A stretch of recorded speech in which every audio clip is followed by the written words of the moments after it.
I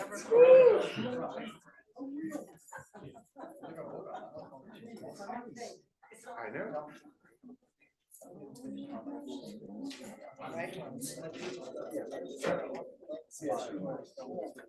Ready? You know I just started late. That's all right. Good evening. In accordance with Section 5 of the Open Public Meetings Act, be advised that a notice of this meeting was made by posting on the bulletin board in Town Hall and forwarding to the officially designated newspapers that this meeting would take place at Town Hall at 7 p.m. on Tuesday, November 21st, 2023. Meeting details and the draft agenda were also posted on our Township website. Please all stand to salute the flag. I pledge allegiance to the flag of the United States of America and to the republic for which it stands, one nation, under God, indivisible, with liberty and justice for all. Roll call vote, please. Mr. Cohen? Here. Ms. Purvis? Here. Ms. Romano? Here. Deputy Mayor Minaya? Here. Mayor Miggins? Here. Thank you. Thank you. May I have a motion to approve the agenda? So May I have a second? Second. All those in favor? aye. Any opposed? May I have a motion to approve the October 17th, 2023 Township Committee minutes? So moved. May I have a second? All those in favor? No. Yes. Aye. Any opposed? Any abstentions? Okay, we are going to go to reports. Mr. Vinayak, why don't we start with you this evening since you're out in the netherworld? Do you have any reports for us? So last thing I'm waiting on is the finance report from our CFO, which I haven't received yet, but I'll receive it probably next week, and I'll report it next week then. And before we go anywhere, I'd like to welcome Ben and Frank to the TC meeting and to the TC. Congratulations to both of them, and good fight on the other two members, Bruce and Charu. Thank you. Thank you, Deputy Mayor. Ms. Prupus, do you have any reports for us this evening? I do.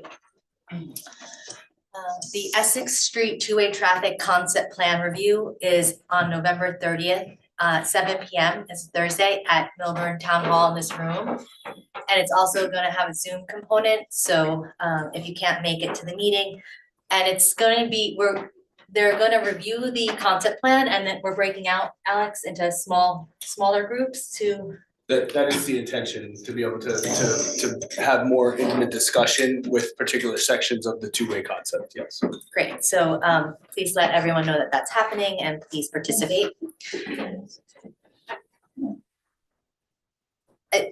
This afternoon, Annette and I met with Graham Petto, our planner, and we discussed the process of the HPC and kind of what the town just went through the past couple months.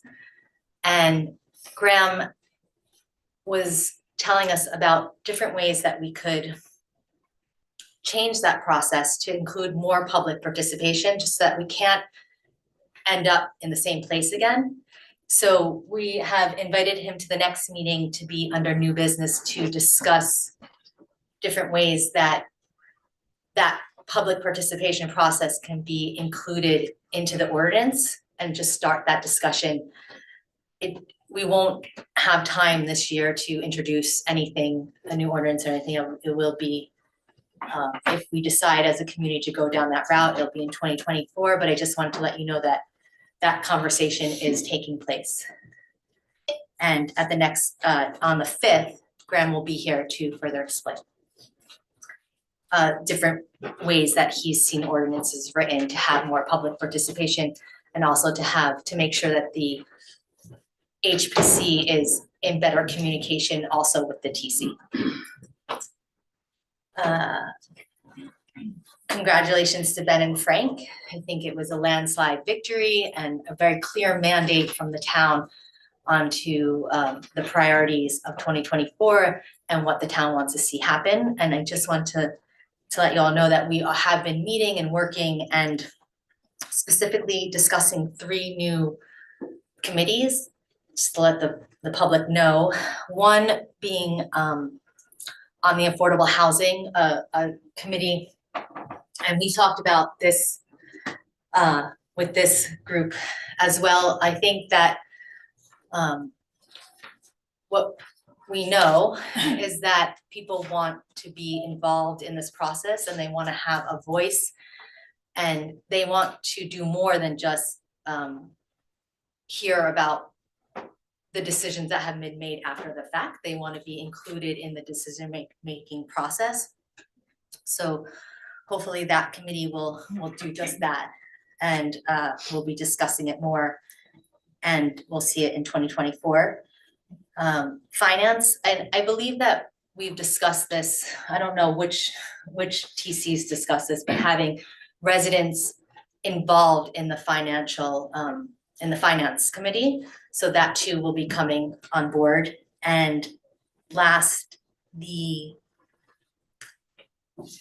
discussion about nonpartisan. I know that I think it was last year that we discussed the Charter Commission, and we're also going to have a committee that will focus on bringing that referendum to the public. So I think it's really exciting. So if you are interested in participating in any of those 3, please reach out to the TC and let us know. And that is it for now. Thank you. Mr. Paul? Just briefly, the Friends of the Library asked me to advise everybody that they're holding the 42nd annual chess tournament on Saturday, December 2nd at the library. Pre-registration is underway. The tournament is open to residents and non-residents age 5 to 14. If you register in advance, it's discounted to $20. Registration forms are available in the library and on the website. If you wait till the day of the tournament, it goes up to $25. It's been a very popular event, so they're expecting a large turnout. Last year they had 64 players playing on 32 boards for the tournament. So it's kids age 5 to 14. Anything else? That's it. Ms. Romano? Thank you. So I'm reporting for the SID. This Saturday is Small Business Saturday in Milburn Short Hills. A social media campaign has begun, which will continue through Giving Tuesday. There will be live entertainment from 12 to 3. The Manhattan Carolers will be singing throughout the downtown. Crazy Kevin will be in holiday form entertaining and visiting businesses on Morris Turnpike. And DJ Jason will be playing holiday music on Upper Milburn Avenue. So come by, shop, dine, and enjoy the day and get into the holiday spirit. The Winter Villages are returning this year. They were extremely successful last year. So come by for s'mores, holiday music, and check out the igloos. That will be taking place December 2nd and 3rd, and then again on the 9th and 10th. We have sold out of igloo sponsorships, but we're still looking for event and signature sponsors. For more information, you could just go on to exploremilburnshorthills.org under Winter Villages. Free parking starts on Thanksgiving until January 2nd, including the municipal lots and meters. Time limits still apply and will be enforced. And make sure to take advantage and shop local this holiday season.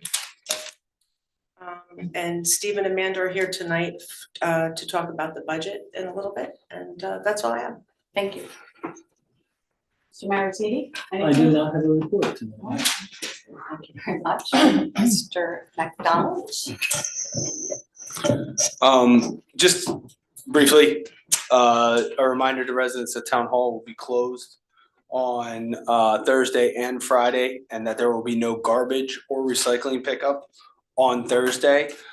Just want to announce that for our residents in Zone 6 that have had to deal with their thrice a week pickup this year, that will be discontinued starting in the new year in 2024. As I had indicated previously, they will go back to their normal collection schedule for Zone 6.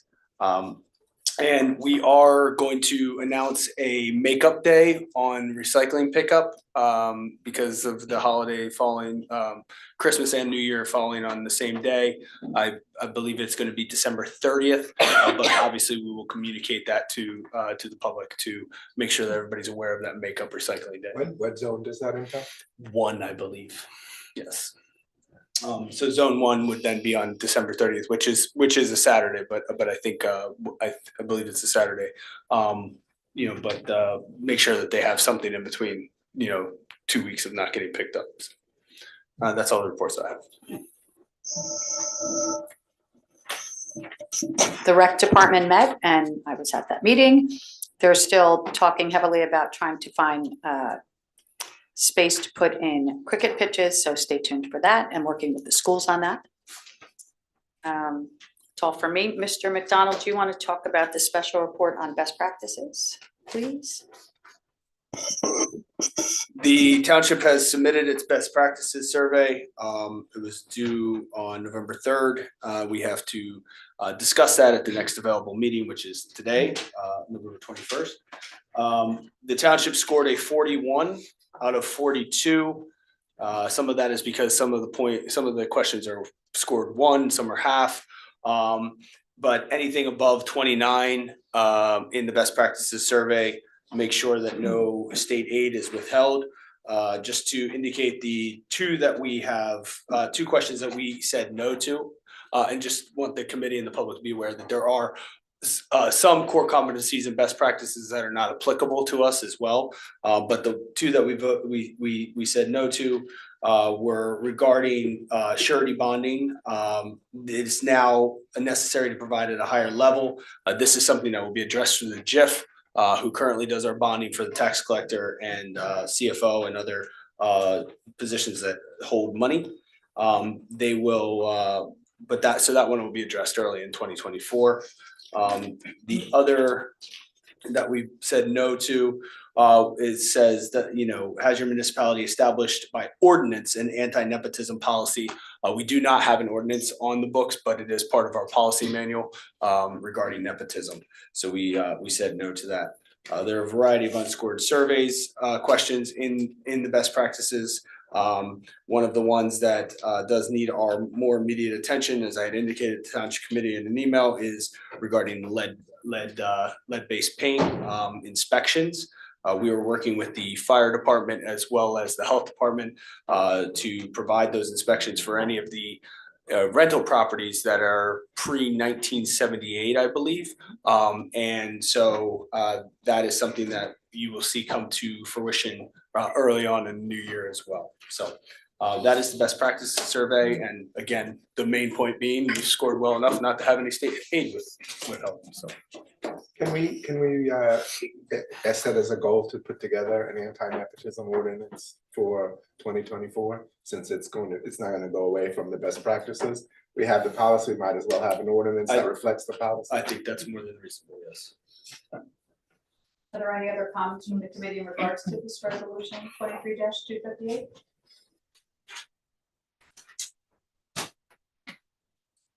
I have a motion to approve resolution 23-258. So moved. May I have a second? Second. Roll call vote, please. Mr. Collins? Yes. Ms. Lucas? Yes. Ms. Romano? Yes. Deputy Mayor Benaya? Deputy Mayor Benaya? Mayor Liggins? Yes. Thank you. He's on mute. Deputy Mayor, you're on mute button. We have a presentation this evening from the Paper Mill Playhouse. Representatives from Paper Mill Playhouse are in attendance to present to us. Mr. Scott.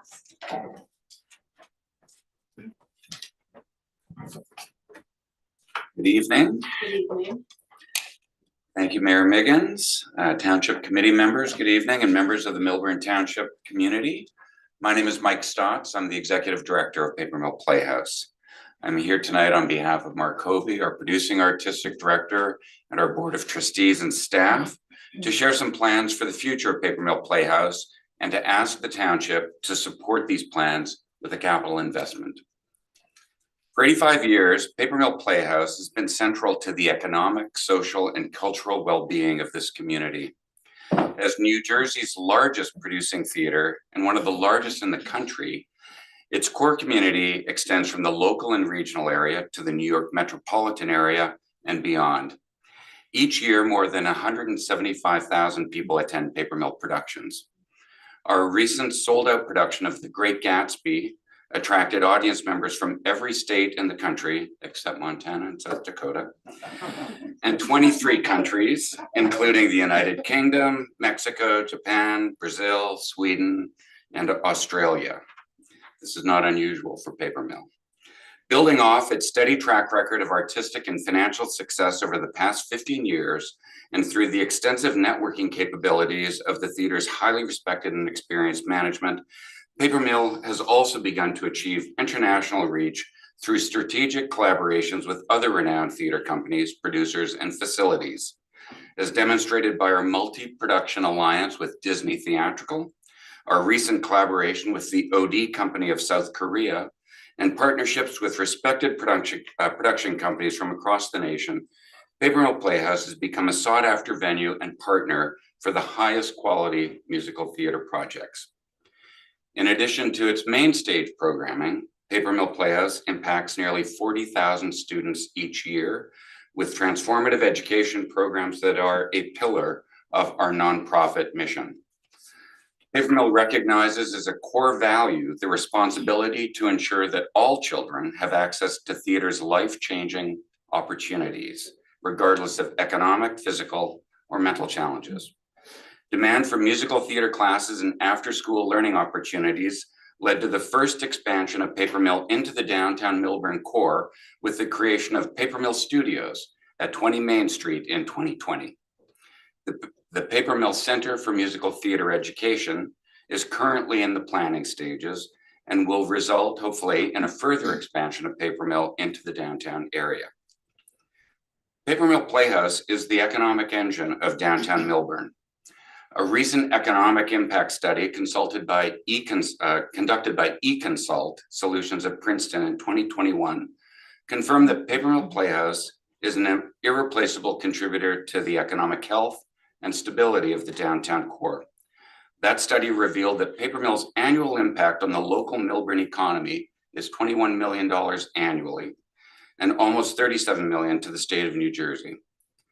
The theater employs more than 540 full and part-time staff, generating an array of jobs to support the local, county, and state economies, and further bolstering activity and revenue for the downtown Millburn restaurants and businesses regularly patronized by the theater's workforce. Many people in the community will recall the financial challenges Paper Mill experienced in 2008 when it nearly had to close its doors. There's no question that the actions taken by the township to save Paper Mill from its then financial challenges resulted in one of the most successful turnarounds in the history of the American Regional Theater. Today, we are coming back to the township from a position of strength and vitality, but with an equal measure of urgency. The prominent role that the township played in 2008 cannot be overstated, nor can the enormous return the township has received from that $9 million investment. It is our ardent hope that the township of Millburn will once again play a significant role in securing the future of one of its most critically important and valued community assets. The greatest weakness for the viability and future growth of Paper Mill Playhouse is the physical condition of the existing facility and the campus where we operate. When compared to peer theaters across the country, Paper Mill's physical plant is severely inadequate, is costly to maintain, and does not meet the needs of a 21st century entertainment facility. Much of Paper Mill's physical plant is functionally obsolete. The oldest part of the building dates back to the 1930s, and the rest of the building was rebuilt after a fire destroyed most of it in 1980.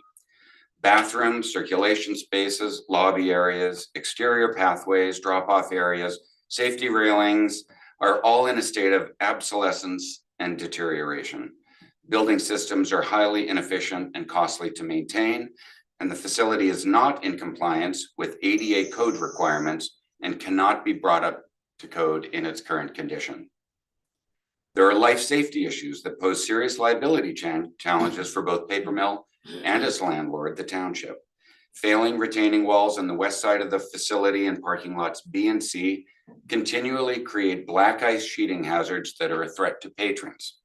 A deteriorating retaining wall on the Rahway River side of the facility has been assessed by multiple third-party engineers and has been determined to be at risk for structural issues. There are groundwater penetrations concerns during high rainfall events that continue to plague the facility and regularly cause flooding in the orchestra pit and boiler room areas. There is inadequate lighting in the parking lots for the safety of the public and our staff. These concerns pose liability risk to both Paper Mill and the township and will only become worse over time. In order to capitalize on our current successes and ensure the long-term health of the theater and the township, Paper Mill Playhouse has embarked on a facilities renovation project that will bring its physical plant well into the 21st century. The renovation project is not a want, it is a need. Key elements in the renovation are upgrades to the buildings and grounds that will greatly improve life safety, functionality, ADA compliance, and aesthetics, all of which will culminate in a welcoming new modern facility that offers fresh contemporary openness and energy while honoring and celebrating the long and vibrant history of the Paper Mill campus. Over the past several years, Paper Mill has engaged in extensive internal and external planning discussions with our Board of Trustees, third-party consultants, local stakeholders, municipal staff, the Millburn Historic Preservation Committee, county representatives, state officials, the NJDEP, and a multitude of other local and state agencies with jurisdictional interest. We have taken all necessary steps to ensure the feasibility of the project and to study and evaluate all site-related issues relevant to execution of the renovation work. As a reminder, Paper Mill leases the building and property from the township. However, we are responsible for its general upkeep. In 2018, Paper Mill began the process of upgrading its facilities with a $2.5 million renovation of the auditorium, which had fallen into complete disrepair. If you have been to the theater over the past 5 years, you will have noticed the beautiful upgrades, which include new seats, carpeting, and interior finishes that have made the entire space elegant and comfortable with improved acoustics and increased accessibility for people with disabilities. In 2022 and 2023, we upgraded our stage technology, transitioning our lighting systems from analog to digital and incandescent to LED. We upgraded our automation technology for moving scenery. This project was an investment of $1.5 million. Now we are launching the Next Act campaign to fund a $40 million project that includes the following components that will be completed in phases. A complete renovation of the front of house, including the lobbies, bathrooms, milling spaces, box office, and concessions, creating an accessible, welcoming, and vastly improved patron experience. Refurbishments to the back of house facilities that accommodate our dressing rooms, offices, and support facilities. Upgrades to the entire campus, including new lighting, signage, safety features, repairs to the retaining walls in our parking lots and along the river, and mitigation of underground water issues. An expansion of the Carriage House restaurant to include a function room and upgrades to the kitchen. A relocation and rebuilding of the beautiful facade of the theater onto the south side of the Carriage House, creating a new gateway to the Paper Mill campus on the site previously owned by a private homeowner adjacent to the theater, which Paper Mill purchased earlier this year. And eventually, a new education center ideally located in downtown Millburn within walking distance of the theater. To date, we have raised $21.4 million towards the $40 million cost. The state of New Jersey has made a commitment of $3.75 million, and the remaining $17.6 million has been raised with private philanthropy, primarily from the Paper Mill Board of Trustees. Today, we are coming to the Millburn Township Committee to make an investment in the building and property it owns of $7.5 million, less than 19% of the overall cost. The balance will be raised in the Next Act capital campaign, which we plan to announce to the general public in 2024. We have developed a detailed schedule and intend to execute the project in phases, starting in the summer of 2024 with the back of house refurbishments and the carriage house expansion. Once completed, we will proceed with the front of house renovations over a 14-month period starting in the summer of 2025. All project renovations will occur while we are still in production, and we're developing a plan to create a safe experience for our staff and patrons while under construction. We view it as an imperative to not close down for a season, given the significant activity Paper Mill generates for local restaurants and businesses. In order to address and mitigate the immediate liability issues, limit the impact to downtown businesses, and meet our critical path schedule, we must begin work immediately following the current season in the early summer of 2024. To date, Paper Mill has expended more than $4 million of its own financial resources towards design, engineering, and pre-construction activities. At this juncture, however, Paper Mill cannot responsibly continue expending funds and allocating resources without a formal and binding commitment by the township.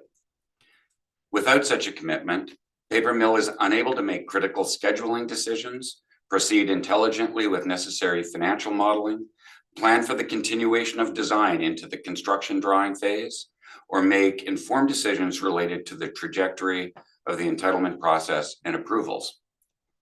Furthermore, without a clearly defined path forward, Paper Mill is unable to begin planning for the required operational and logistical accommodations for theater operations that must occur during the construction phase. Paper Mill seeks a funding commitment from the township that will allow the project to move forward as scheduled. The township's investment would specifically cover the costs of acquiring 20 Brookside Drive, allowing for the consolidation of the relevant parcels of land under single ownership by the township. 20 Brookside is the property that we recently purchased.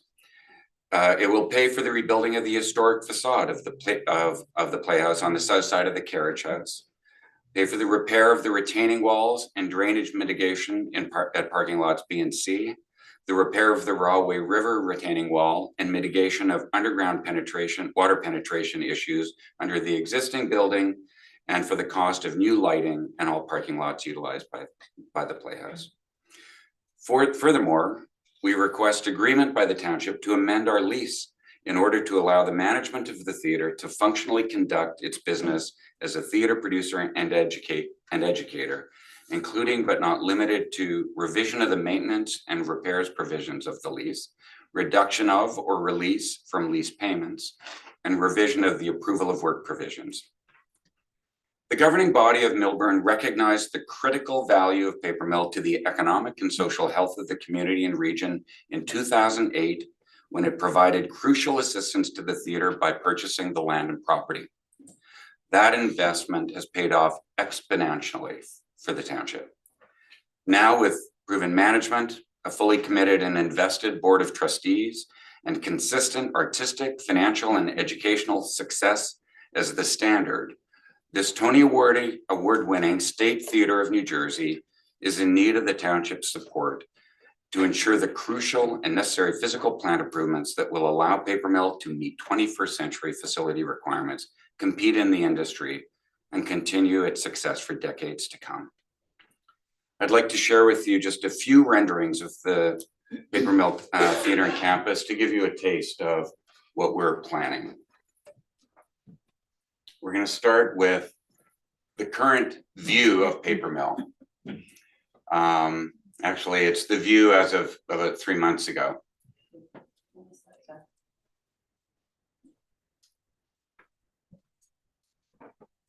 It's down there to the left, yeah. As you approach Paper Mill from along Brookside Drive from the downtown area, what you have seen in the past is this white house. And that's the property that Paper Mill acquired. It was personally owned and operated as a parking lot. We purchased it last February, and already we've demolished the house. But that has been the view of Paper Mill and the approach to Paper Mill for decades. The next photograph shows a rendering of what we envision. Our plan is to essentially extrude the facade of the theater and stretch it across or plaza and courtyard to the other side of the carriage house and make it the view of Paper Mill as you're approaching the campus from the downtown area. And you can see that replacing the facade is a new glass entryway that allows you to see inside the theater and see the activity that is taking place there. The entire lobby area will be raised 5 or 6 feet, creating an accessible entryway into the theater, which we currently do not have, through a ramping system that you see sort of right in the middle of the courtyard. One of our objectives, as I just stated, is accessibility. This plan also calls for the expansion of the carriage house. And so we won't touch the oldest part of the carriage house, which is an historic part of our property. But the newer part, what's called the orange room, will be demolished and recreated with the small house that you see with the facade. If you could move to the second. This is, again, what the approach will be from the downtown area. It's the iconic view of Paper Mill that you see on posters in any of the history books on Millburn and Paper Mill. And we think that this, along with all of the other improvements that we're planning to make on the campus, through all of the parking lots that we own, will be beautified, will be safe, will be accessible, and will be representative of really the work that we produce on our stage every year. The outdoor experience will start to match that.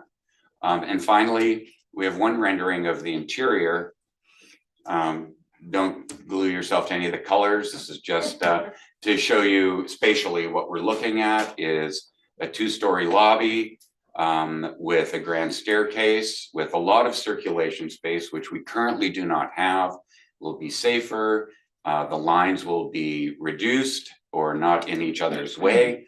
We will have new state-of-the-art concessions, box office, and merchandising opportunities. And it truly will be a wonderful change for not only Paper Mill Playhouse, but for the community. We'll be doubling the size of our restrooms, which is something we hear from our audience all the time, that we do not have adequate restroom facilities. This is a very exciting project. And as I said earlier, we've raised a considerable amount of money, and our true hope is that the township will participate in this project as well. Thank you, Mr. Stotts. Does anyone have any questions for Mr. Stotts? Ms. Prupus? I just have a question about the study that was done that you were referencing. The economic The impact economic- study? Yeah, so did Paper Mill do that study on their own? Yes, we commissioned it in anticipation of our capital campaign. Mr. Cohen? I don't have any questions. Ms. Ryan? Thank you. Are they increasing the size of the seating? No, the interior of the auditorium was renovated in 2018. We have about 1,150 seats, and we're not going to be adding more seats. In fact, none of the renovation will take place in the auditorium itself because it's been recently done. So it's everything that surrounds it, the lobbies, the back of house, and so on. So I guess my question is the things that you're asking the town to do, and I took a few notes. A lot of it sounds like it's some structural items that must be fixed, whether it's a retaining walls or lighting for safety. Yes. Or so it's retaining walls. Retaining walls, the moving Flood of the facade, Moving the facade. and definitely acquiring 20 Brookside, which it doesn't make sense for 2 entities to own those properties that are adjacent to each other. And because the carriage house expansion will go into the other property, it makes sense for the township to, or Paper Mill to own all of it, but it really makes sense, I think, for the township to own all of it. We view that the township's participation in helping to take care of some of the safety issues, the retaining walls, the lighting and things like that, will both help Paper Mill, but also the township. Right now, we're both liable to any issues that might arise from the faulty retaining walls, from inadequate lighting, trip and fall accidents. And so as our landlord and the owner of the property, we do feel like these are items that need to be addressed. And if we were to segment any part of the budget for our township assistance, we felt that those would be the areas that made the most sense. Awesome. How's it looking for Fiddler on the Roof? Looking very good, looking very good. Thank you. I have a question just in terms of process and kind of, I know that this isn't gonna come before, we're not gonna do an ordinance this year. There's no, or is there, I mean, I think that depends on, at this point, we are, depending on the township committee's direction, we are looking at whether that is a possibility or not. okay, But certainly, I just want to point out one other thing with that request is that the township has currently a reserve that it had set up with regard to paper mill of and currently has $1.2 million. So while Mr. Stotts had given that number of 7.5, it is actually any request, we have 1.2 available currently. So it would be 6.3 instead. Correct. and can you just explain that reserve for everybody?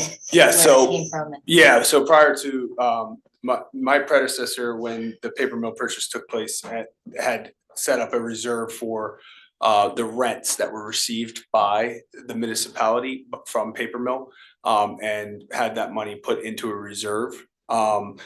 Back in 2021, we had changed that to bring that rent in as a budget line item into the budget. So the reserve is currently no longer being funded by those rents. It is a part of the budget, the operating budget of the township on the revenue side. And Alex, that budget or that fund balance that is 1.2 million, I think it was close to a little bit over than that. It is about $100,000 that we get rent from the paper mill playhouse a year. And over a period of time, 10 to 15 years, we did not spend that money. We just continue to keep saving it. And now we wanted to put that back into the regular budget item so we don't have to keep raising taxes and use that money towards the regular budget.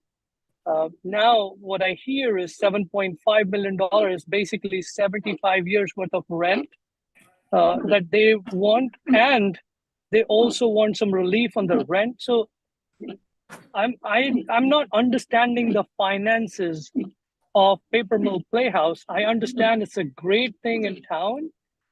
We don't even want to spend $100,000 for our downtown improvement, and we keep talking about that. Now, $7.5 million investment in it, where New Jersey State is only giving 3.5. So I have gotten this slideshow from them. I am actually still not able to understand why the township is on a hook for so much of money. We can't even spend a couple of $1 million in our building yet. I mean, we are looking at spending that much, but it just behooves me how much money that paper mill playhouse needed. It's $40 million project that they are trying to do after they've spent a few $1 million already. But they have their business plan, which is good. But asking township money 7.5, it just kind of seems a lot to me. Thank you, Deputy Mayor.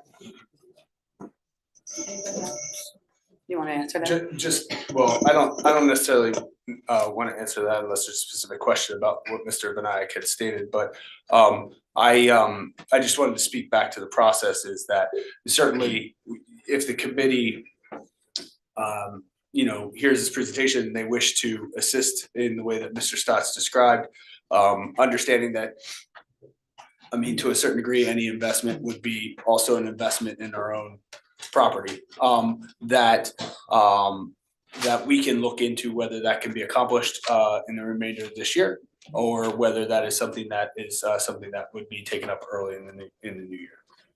So one other thing, I think it's really important, and I know that Mike or Mr. Stotts. Mike is fine. I know that I had spoken to Mike about this, about reaching out to Ben and Frank. I think it's really important that they weigh in Yes. on this decision. We have a meeting with them on Monday night. Great. Well, I thank you for coming, Mr. Stotts, and thank you for your presentation. Might there be a way for us to get it, because maybe it could be something we could throw up on our website at least, to try and show people what we're talking about. Right, that's another. That would Yes, be great if we could have something that we could, let the township people who follow us on, we could put it up there and say, hey, listen, look at what the paper mill's doing. I'm sure there's 40,000 students that are seen there yearly, or the 175,000 people that come through your doors, would be interested in something like that. Yes, we can certainly provide something in the short term. Over the next several months, we will plan on going more public with our entire plan. We haven't really shared it with our audience base and so on yet. And we will be starting a more formal capital campaign, but absolutely, we can start to share some of this with the township. And I think just a part of that is being able to give our residents an opportunity to weigh in on this and to say, how they feel about it, because it is such a big ask Understand? relative to the, Thank you. Thank you for coming. All right, thank you all. so much. Thank you. Great, thanks. Great Gatsby was off the charts. Look for it on Broadway next year. You can slide them down. Yeah, they should. We share. These are our annual reports that just came out this week. So Great. hopefully here for Thank you. township members.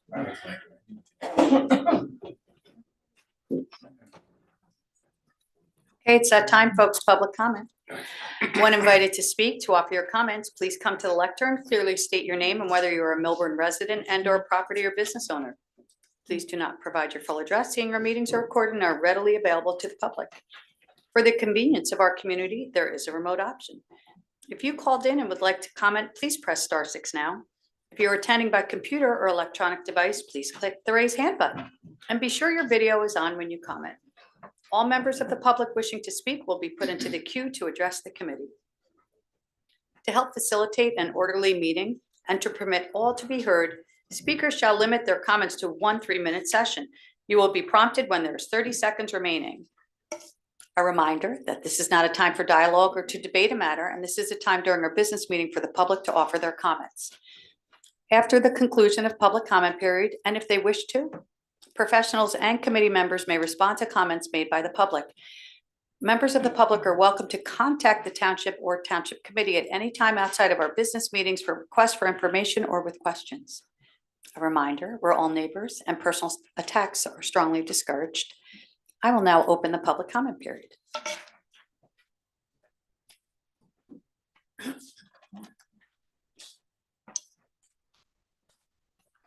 Hi, Ben Stoller, Milburn resident and I guess Township Committee elect. Thank you guys for tonight. I want to address affordable, the affordable housing, the 9 Main Street project. It's my understanding that on December 5th, we will be going in front of the judge with the redevelopment agreement, and it's actually due that night. What I'd like to humbly request, per the November 7th election, where the residents overwhelmingly elected a path forward to oppose the 9 Main Street, which is what Frank and I ran on.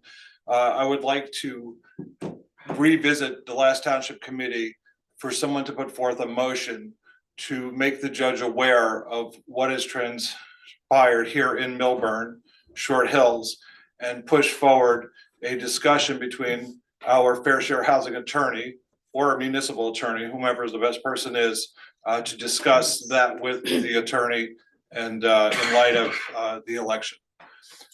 Second, I want to congratulate Alex on the best practices. That's a nice score there. And then meeting with a couple of the constituents in town and such, I had a question regarding the cricket, the fields at TBJ that we had just leased. Are those going to be available throughout the summer, and can those be used for cricket?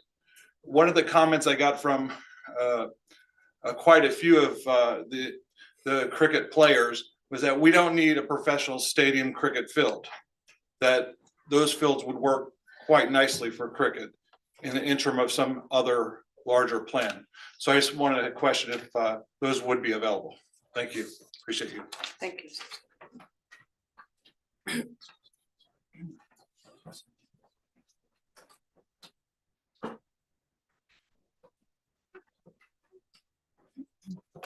Good evening, my name is Jeffrey Feld. I live in the poet section. Again, everyone have a healthy and happy Thanksgiving holiday. Tonight, I think we have to put this in historical context. Besides the election that occurred 2 weeks ago, we also had to consider what happened yesterday with the Attorney General and with Clark, with the mayor.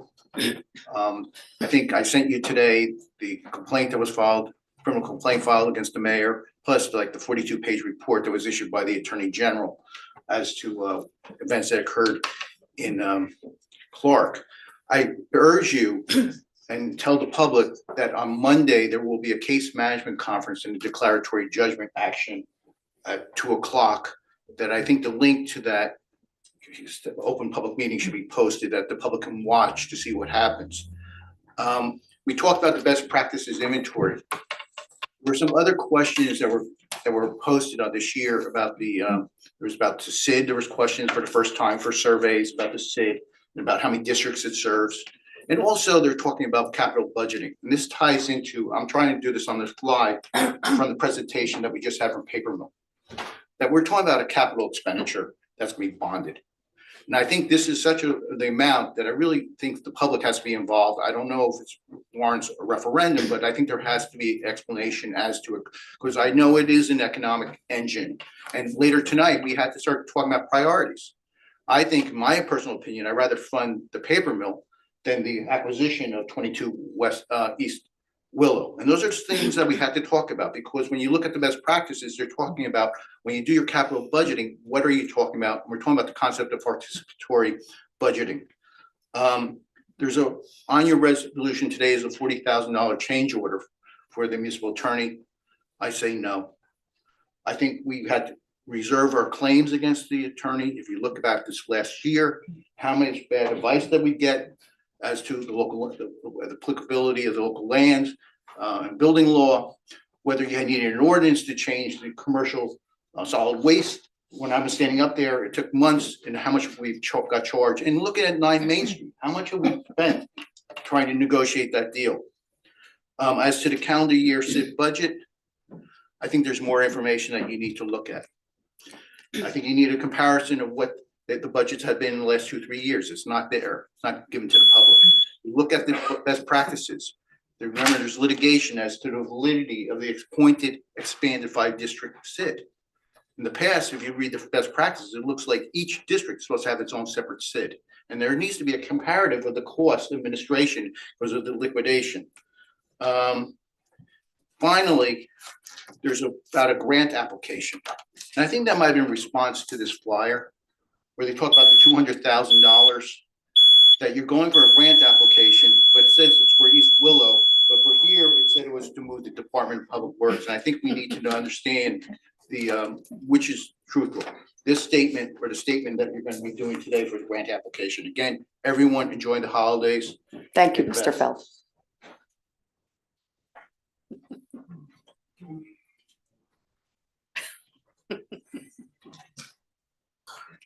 Hi, Jay Morelli, resident. I'd like to start by thanking all the committee members for all that you do to serve this community. I'd also like to thank and commend all the candidates that ran in the November elections and congratulate Ben and Frank as part of their victory. As part of the campaigning, there were a lot of good suggestions from both sets of candidates with ideas for increasing public participation. And it's great to hear that some of those have already been discussed. I'd also like to thank all the candidates that signed up to be Gun Sons candidates.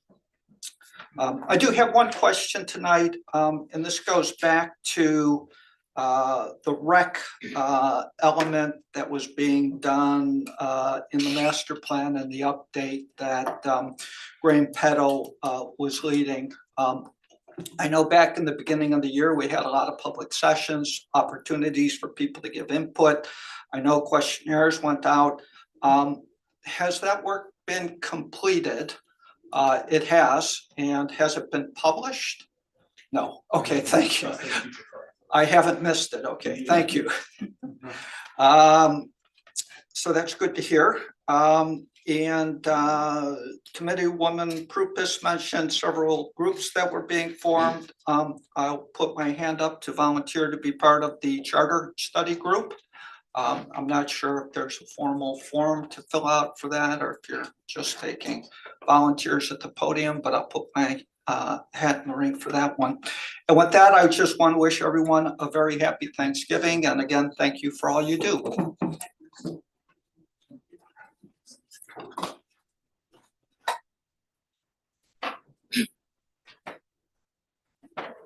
Good evening. My name is Renee Paparian. I'm a South Mountain resident. And I just want to, first of all, congratulate Ben and Frank on a well-run campaign, good win. And for all of the residents, if the township could please publicize as much as you can that polystyrene, packing polystyrene is not recyclable curbside. A lot of people are going to be buying gifts. And I've been picking it out on my dog walks from my neighbors. People just don't get it. The plastic film, not recyclable. The lawn signs, which I started a collection for with the backing of Ben and Frank mostly, not recyclable, nor are the stands. Not, our facility just doesn't handle it. Theoretically, just about every material is recyclable, but not every recycling facility is equipped to handle it. So if we can make a more concerted effort to inform people, which I know is difficult, but that packing polystyrene that is going to be in many people's curbside recycling doesn't belong there. What's going to happen is they're going to pick it up, and people therefore think that it is being recycled. That's a problem. That's a problem that should be addressed. And it has been in the past, Alex, I know, with Jesse, with you, we've tried, but it's easier to just pick it up. But what happens is it is residual. It's called residual at the waste management plant, and it goes to landfill in Pennsylvania. Okay, not recycled, will not be recycled. But we have a wonderful, wonderful place, a collection that most townships do not have, right in our DPW yard. All you have to do is bring your polystyrene, or with your neighbors, somebody collect it. I've certainly done it for my neighborhood, and just bring it there, it'll be recycled. It's really the better thing to do, and it will help reduce plastic waste, and Millburn really has to get on board with this. It is significant. I know a lot of people don't want to be inconvenienced, but too bad. Thank you. Hi, Richie Seibert. I just want to congratulate Ben and Frank for the slaughter that took place on November 7th. They said it couldn't be done. That's my closing line. Congratulations.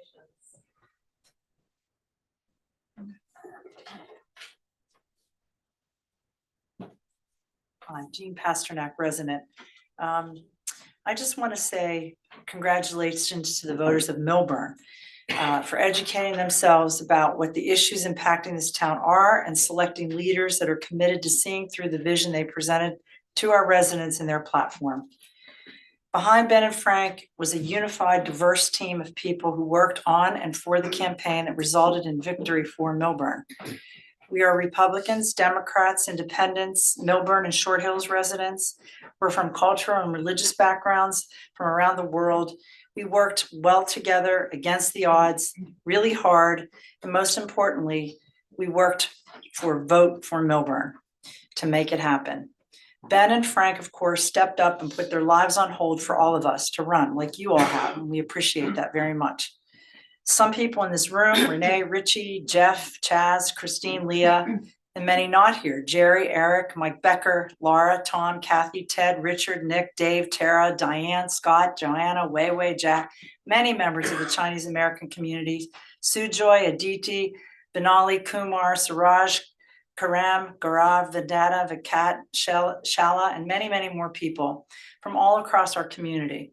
It really was inspiring, I have to be honest. It makes me almost want to cry thinking about it. I truly hope that both the victors and opponents, past and future elected representatives, listen and hear what our community has said resoundingly. Please work together for the benefit of us all. Help to solve the enormous problems we face and set an example for the future. I know we're all ready to do that, and we hope that all of you are too. And that includes Charu, who's in the room as well. Let's put our acrimony aside and let's try and work together. As far as the agenda, I have to say I agree with Ben regarding the postponement of 9 Main Street development agreement. This is what the community wants and has said very clearly. Please do this for the constituents that you represent. Paper mill is a fabulous asset that we own and should grow and invest. Tara is spot on. The public should have a say and also be asked to help to raise funds and look at private-public partnerships and so much more to make that the best it can be. 22 Willow seems to be rushed. I don't think there's a need to do that. There are many possibilities for the use of that space, and it would be great if we all had a chance with the new team to look at that. And likewise, the SID budget and the SID structure, it should really be examined closely as it's been discussed so much this past couple of years. Thank you. Thank you.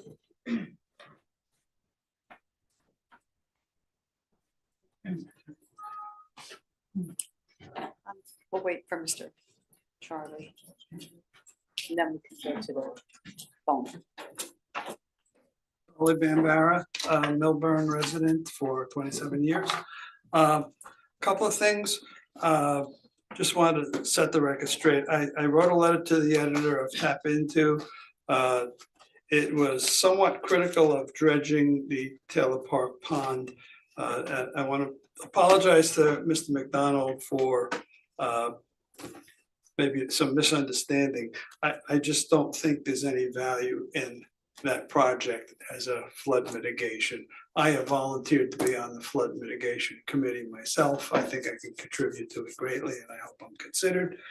But I understand dredging the debris from the storms. That's important. Second thing I wanted to bring up, whatever happened to our river walk? I mean, in 2020, there was a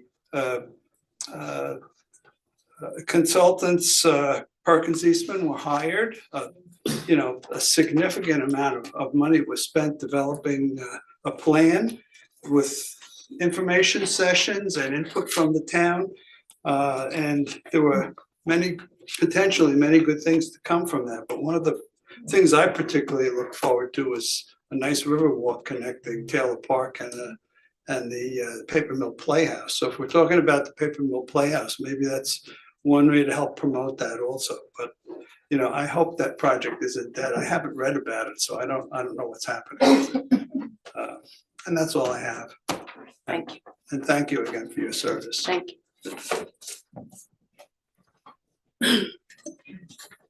Congratulations to all the candidates that ran. I'm sorry, I just wanted to say that really quickly. I'm really happy, and I'm really happy that Ben and Frank are going to be sitting on this dais and contributing to this town. I'm just contacting you guys. I sent you all an email, and this is something that, well, it's my issue. It's actually important for other people in this room to understand sort of what goes on within the township with engineering on land grading issues and how it can affect your real estate value. So right now I have a bunch of trees that are very close to the property line. A lot of them are quite old.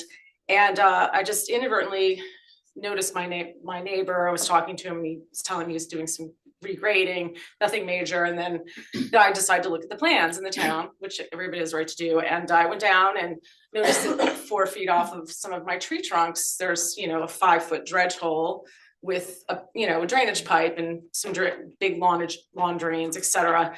And then also there's going to be a swale, which, basically disrupts the first 18 inches or so of the soil. And so if anybody understands trees the way that Stacy and Tom do, who are very, very talented and support tree preservation in this town, we have a tree preservation committee, et cetera. It's supposed to be really important, except for I don't really understand the purpose of it when we don't follow our own rules, because every arborist that's come to my house, and I take care of all my trees, I spend quite a bit of money and I really care about the existence of them, has told me if you dig within the first 18 inches, which is what's going to happen across all of my property and actually two of my neighbors' properties, which they're not even aware of because no one advises people, my trees will die. They're not going to die in the first year. They'll die in 2 years, 3 years, maybe the next people that live there. I have no idea, but they will die. And you can ask Stacy that. In fact, she told me, and I quote, I mean, not exact quote, but she told me that the property that they built up a 15-foot grade next to my property, which I personally think is not like legitimate, but that's what killed the big oak on my neighbor's property. So, and that oak wasn't even just disturbed within the drip line. And so one of the things that's interesting is I have trees with drip lines that are almost 60 feet in diameter, so or 30-foot radius. I mean, we're talking 4 feet off the trunk. So I don't understand how this can happen. And when I send and try to collaborate with the town and just bring up my concerns, which clearly engineering hasn't even gone out and seen this property in a rainstorm, and I can tell you that where they're putting the drainage and the swale, it's not going to work. It's just really irresponsible, and it's disappointing to me because, these are native species trees or oaks. Not all of them are. There's like one maple that's an invasive species. And I'm really, really just disappointed. And I did copy you guys all in the email. I have hired counsel. I plan on fighting it. It's not acceptable. It's not acceptable. And by the way, you can sue for damages. Cut somebody's tree roots on their property and you kill the tree that way, you've actually damaged their property. So I'm hoping that the Environmental Commission in this township, the Tree Preservation Commission, and the staff are directed to look at trees when they're looking. They didn't even have, the person, Casey and Keller, didn't even have my trees or any of the neighbors' trees listed on their plans. It seemed kind of invasive to me. Thank you, I'm Ms. upset Best. about it. So I just Thank want to you. share that. Thank you. You so much. Thank I you. hope you'll help me.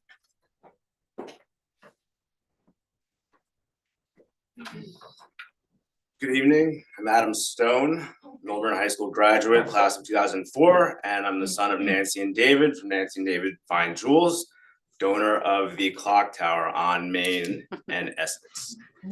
I'm here tonight to discuss Steve Grillo, the executive director of the SID, or the consultant of Urban Solutions Group, whichever one it is. He says he's full-time, according to his LinkedIn, with the SID, and then refers to the SID as his client on his brand new website, which was just launched a few weeks ago. So is he being billed for the office space that he's using here in Town Hall? The prior SID, the DMDA, was paying rent, but now we have a consultant using Town Hall office space. So is 100% of his time being spent in this building Milburn related? Is he printing things, using internet for business consulting? Amanda is a township employee, and she's making less than half of Steve. Why should a consultant be paid more than twice as much than a salaried employee of the town, a dedicated employee of the town? This SID was supposed to be self-sustaining by grants. That was the idea. And this was supposed to be being able to get funded on its own activities, which is not going to happen if you look at the budget.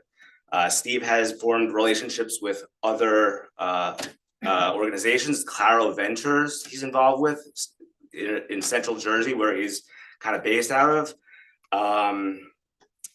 What's going on? Is he claiming his home office as a deduction? Is he actually saving the town money? I don't quite think so. It seems more like he's gaming the system. So, this is basically wage theft on the town's dollar. And he just launched this new website for himself, his consultancy. His wife is affiliated with that consultancy.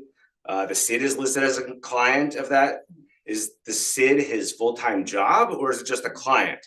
Can't have it both ways, especially while Amanda is an employee. So, as he builds his consultancy, How will this affect his focus on the town? The prior SID failed since most of the budget was bloated admin costs, and this is far worse. Sure, as the town urbanizes, maybe Urban Solution Group intends to expand its role in the town, which equals more fees charged and more manpower to outsource his work to township payroll employees.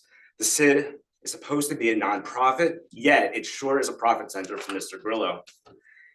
He's listed on the town website above Amanda, yet he seems to be the only non-elected official listed as a consultant, yet is in the staff section. So is he a staff or a consultant? I'm not quite sure. That distinction is not clear. He has a $109,000 salary. I appreciate the extra time. Thank you very much. Hurry up, Mr. Stone. And that's what's budgeted, but how many of these other expenses and line items are being double billed for? If he places an installation, a public art display, is that part of his salary budget? Or are we being double billed for that on the side as part of the art programs? There is no way this will run at a $3,000 surplus. And so I thank you, Mr. Yeah, Stone. Thank you. very much. Your point is made. Thank you, sir. Thank you.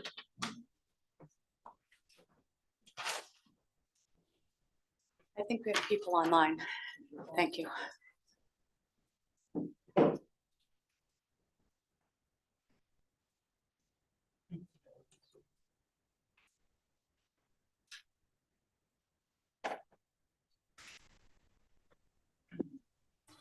Good evening, Perry Urso, 514 Milburn Avenue, Short Hills. Hope you can see my little sign.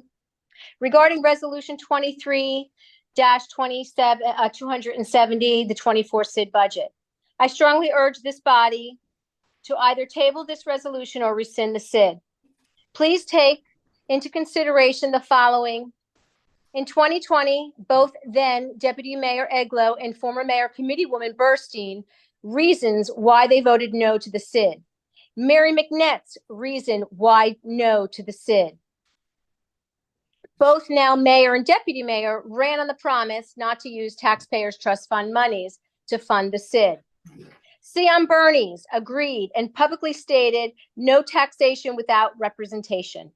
Number one, has this body received a written opinion on the validity of the appointed expanded 5-district SID?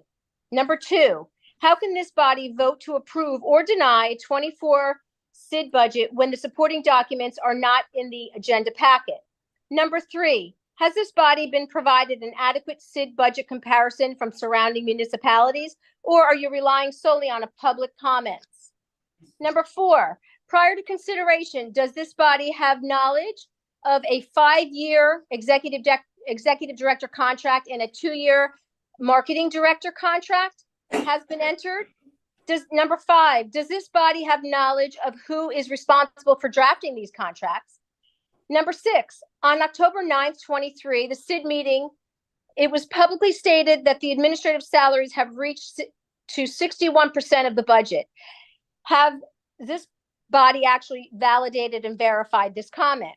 Number seven, has this body been provided with grants and sponsorship performance report? Number eight, has this body reviewed to date the calendar year 2023 SID expenditures? And has there been invoices and receipts for backup? Number nine, are professionals and/or administration granted stipends? Number 10, executive director stated that he wears many hats, which supports his attendance to the recent League of Municipalities. Considering he is not employed by the township and is contracted as a consultant, should he have participated in the recent events? A, executive director is a board member of vice chairman at the New York City Digital Media Center since June 2022. B, executive director is a board member at the Downtown New Jersey since January 23. C, executive director is a board member at Milburn Short Hills Chambers of Commerce since September 2023. According to Exhibit A within the professional service agreement, the executive director is to provide at least 40 hours of service of work product. How can anyone adequately provide service with all the other hats? In my opinion, perhaps this explains why I have not yet received my Oprah response due by today, according to his email. However, I have contacted multiple municipalities over the past few weeks, and I have received an immediate response without being required through Oprah. Thank you, Ms. Stone. I mean, Now, this is Miss Mrs. so Urso. sorry. Ms. And Stone is in the I would queue, just like sorry. to add, I'm Thank you wondering so why much. it's not, Thank I you. just want to add why Nope, the thank you ordinance. so much. Ms. Stone's in the queue. I know, I saw her name, I went, ah.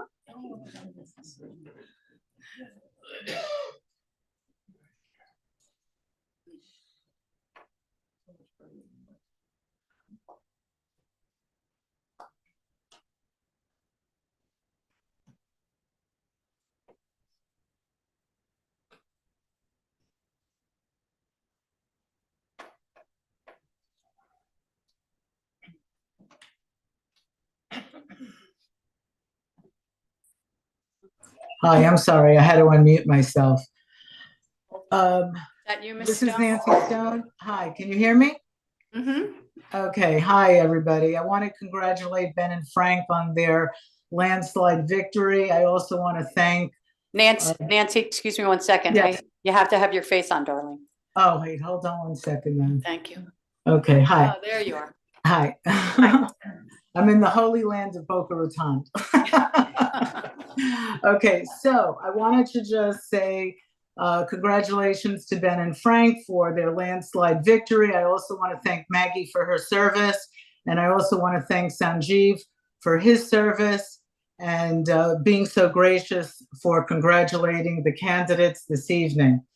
I wanted to also talk against I'm adamantly opposed the TC approving the SID budget this evening.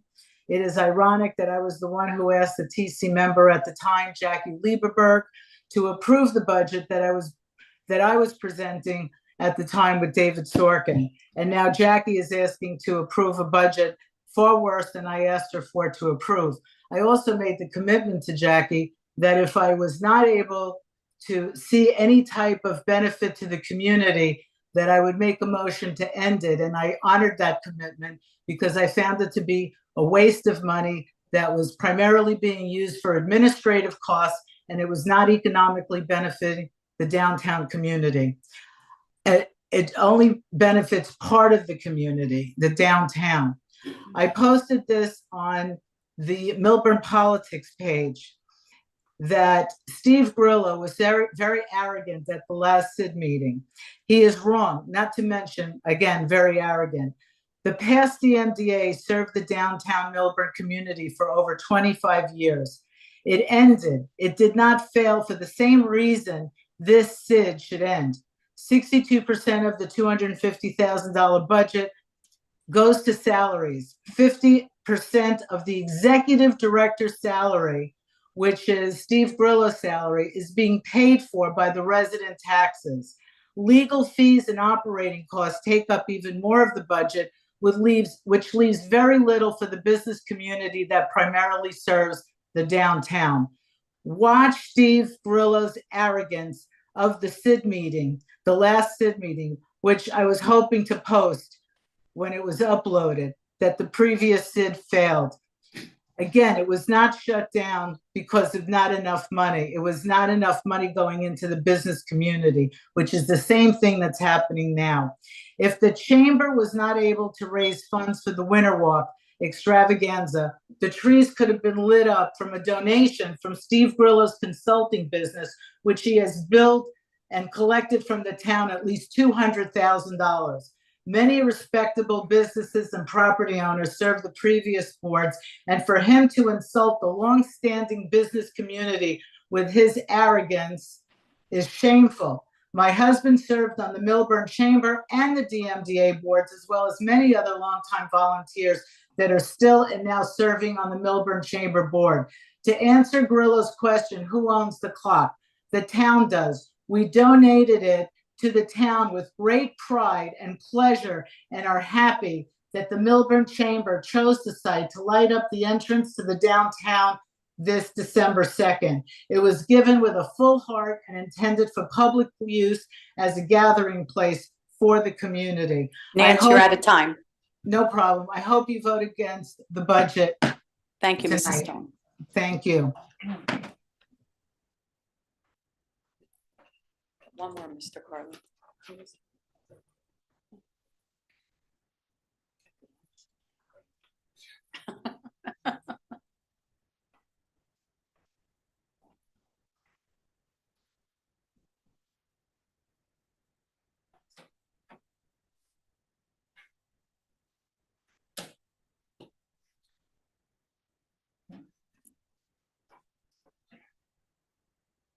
We can see you, Ms. Feld. Okay, I just needed the green light. You're great. Well, thank you. So first I want to thank you again, since I'm here on Zoom, for reinstating Zoom, Maggie and the rest of the group. It's so helpful on a night when you just can't get yourself together to leave the house. So thank you again. It means a lot. So I have two other things and then that's it. The second thing is I'd like to invite everybody to come to the Millburn Public Library to see the exhibit that my art teacher has mounted. He was granted permission to display his artwork on the first floor, you know, where the art gallery is in the library. And he's a very gifted and talented longtime artist in the state of New Jersey. And most recently, I invited him to go to Greenwood Gardens this summer. And he did a bunch of paintings of Greenwood, and one of them is hanging in the library. It's really beautiful. He's a wonderful teacher. His name is Mark DeMose, and I just invite you all to go enjoy his work. The other thing I wanted to say was I'm also going to put in my plea for all of you to hold off on the action that you are supposed to be taking on December 5th regarding 9 Main Street. I do feel that with a new board configuration, a new committee configuration, and all the people that voted in favor of having a change in the direction of 9 Main Street, that all of us constituents of this township would be very grateful if you just waited till January to complete the action. Thank you, everybody. Have a great holiday season. And thank you all for your service. Whether we agree or disagree, it's a very hard job to sit up there and do all that work. And I appreciate it at all times. Thank you. Thank you, Mrs. Feld. Come on down, Mr. Carlin. You're the next contestant. Why not? The new price is right. I just want to say, Millburn is the landlord for, of course, the Playhouse. And you have 88 violations. One way or the other, you need to have to fix the violations or suffer the consequences. And when Mr. Vinayak says, well, the money may not be there. Well, if you have a tragedy, you could spend much more than $7.5 million in attorney fees, no less, as you know, getting a good attorney. I'm only kidding you. Look, what I'm trying to, in all seriousness, though, if someone passes, if a wall falls down and if there's a tragedy and we can't get people there, it could be very, very bad. And you're the landlord, and if you own a home and if there's a tragedy, it's bad. Code compliance, DCA, Department of Community Affairs, you're familiar who they are, I believe. And they have the jurisdiction, they could close the place down.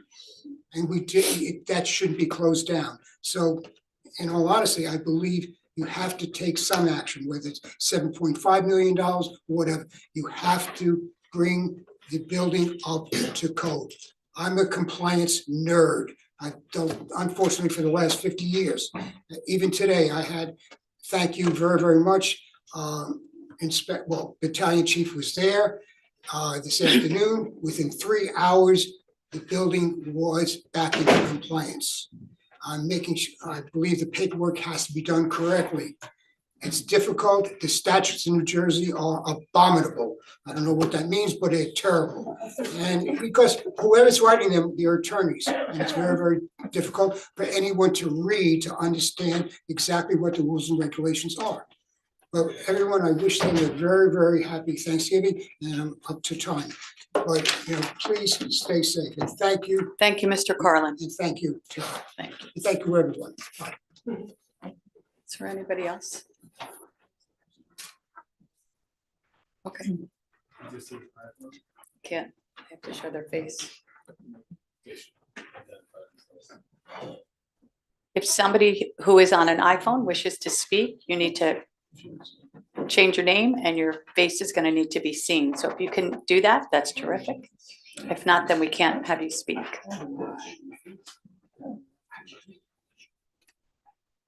Oh, the Zoom, kind of, I did a few people who kicked out. Zoom is on? Well, Nancy, Stone, and Perry. Yeah. They spoke. It's okay. They can get back in. Tell them to get back in. Sorry. No worries. You're doing a great job, Crystal. Thank you.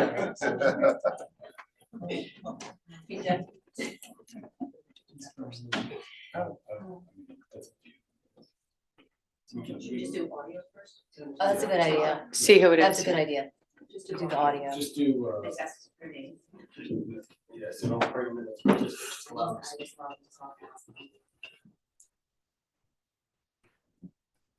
iPhone with your hand raised, you're muted. Okay. Who are we speaking with? Hi, this is Dominique Urso. How are you? I don't know why it wasn't working for me, but thank you so much for giving me that courtesy. Good evening, everyone. My question tonight is, why is the ordinance to amend ordinance 2561-20 not within tonight's agenda packet? And also, why are the bylaws being, in my opinion, manipulated to correct wrongdoing and shortfalls? Thank you so much. Have a good night and happy Thanksgiving. Thank you, Ms. Ursa.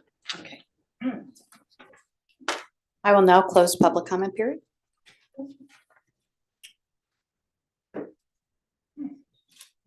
Why don't we start? Mr. Vinayak, do you have anything you'd like to respond to from the public comment period?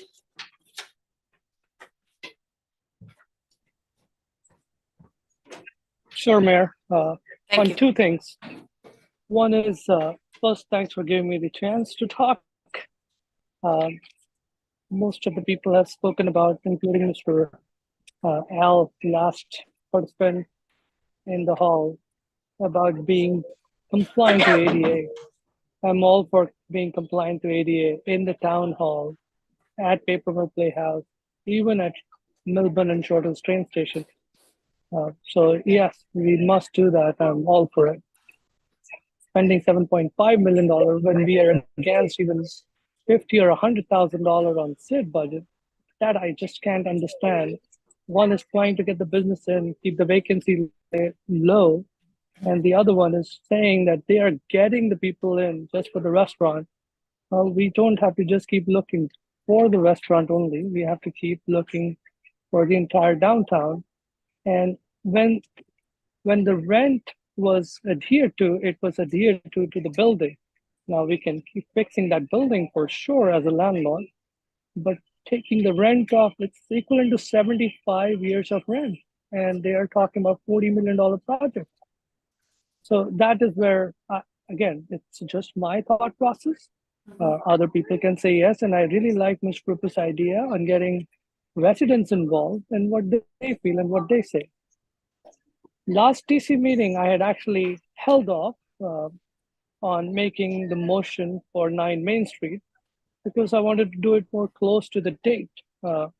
So judge doesn't come back and tell us what to do because we still have 2 months. But I am completely on board because there are 2 TC members who are coming in new. And all this time they've been saying that they will not let 9 Main Street happen. And we have not done anything before the election happened and after the election happened. I'm all for it. If it's allowed legally, I make a motion now to push that voting out to January, or request to the judge to push the voting out to January so the new TC member can vote for it.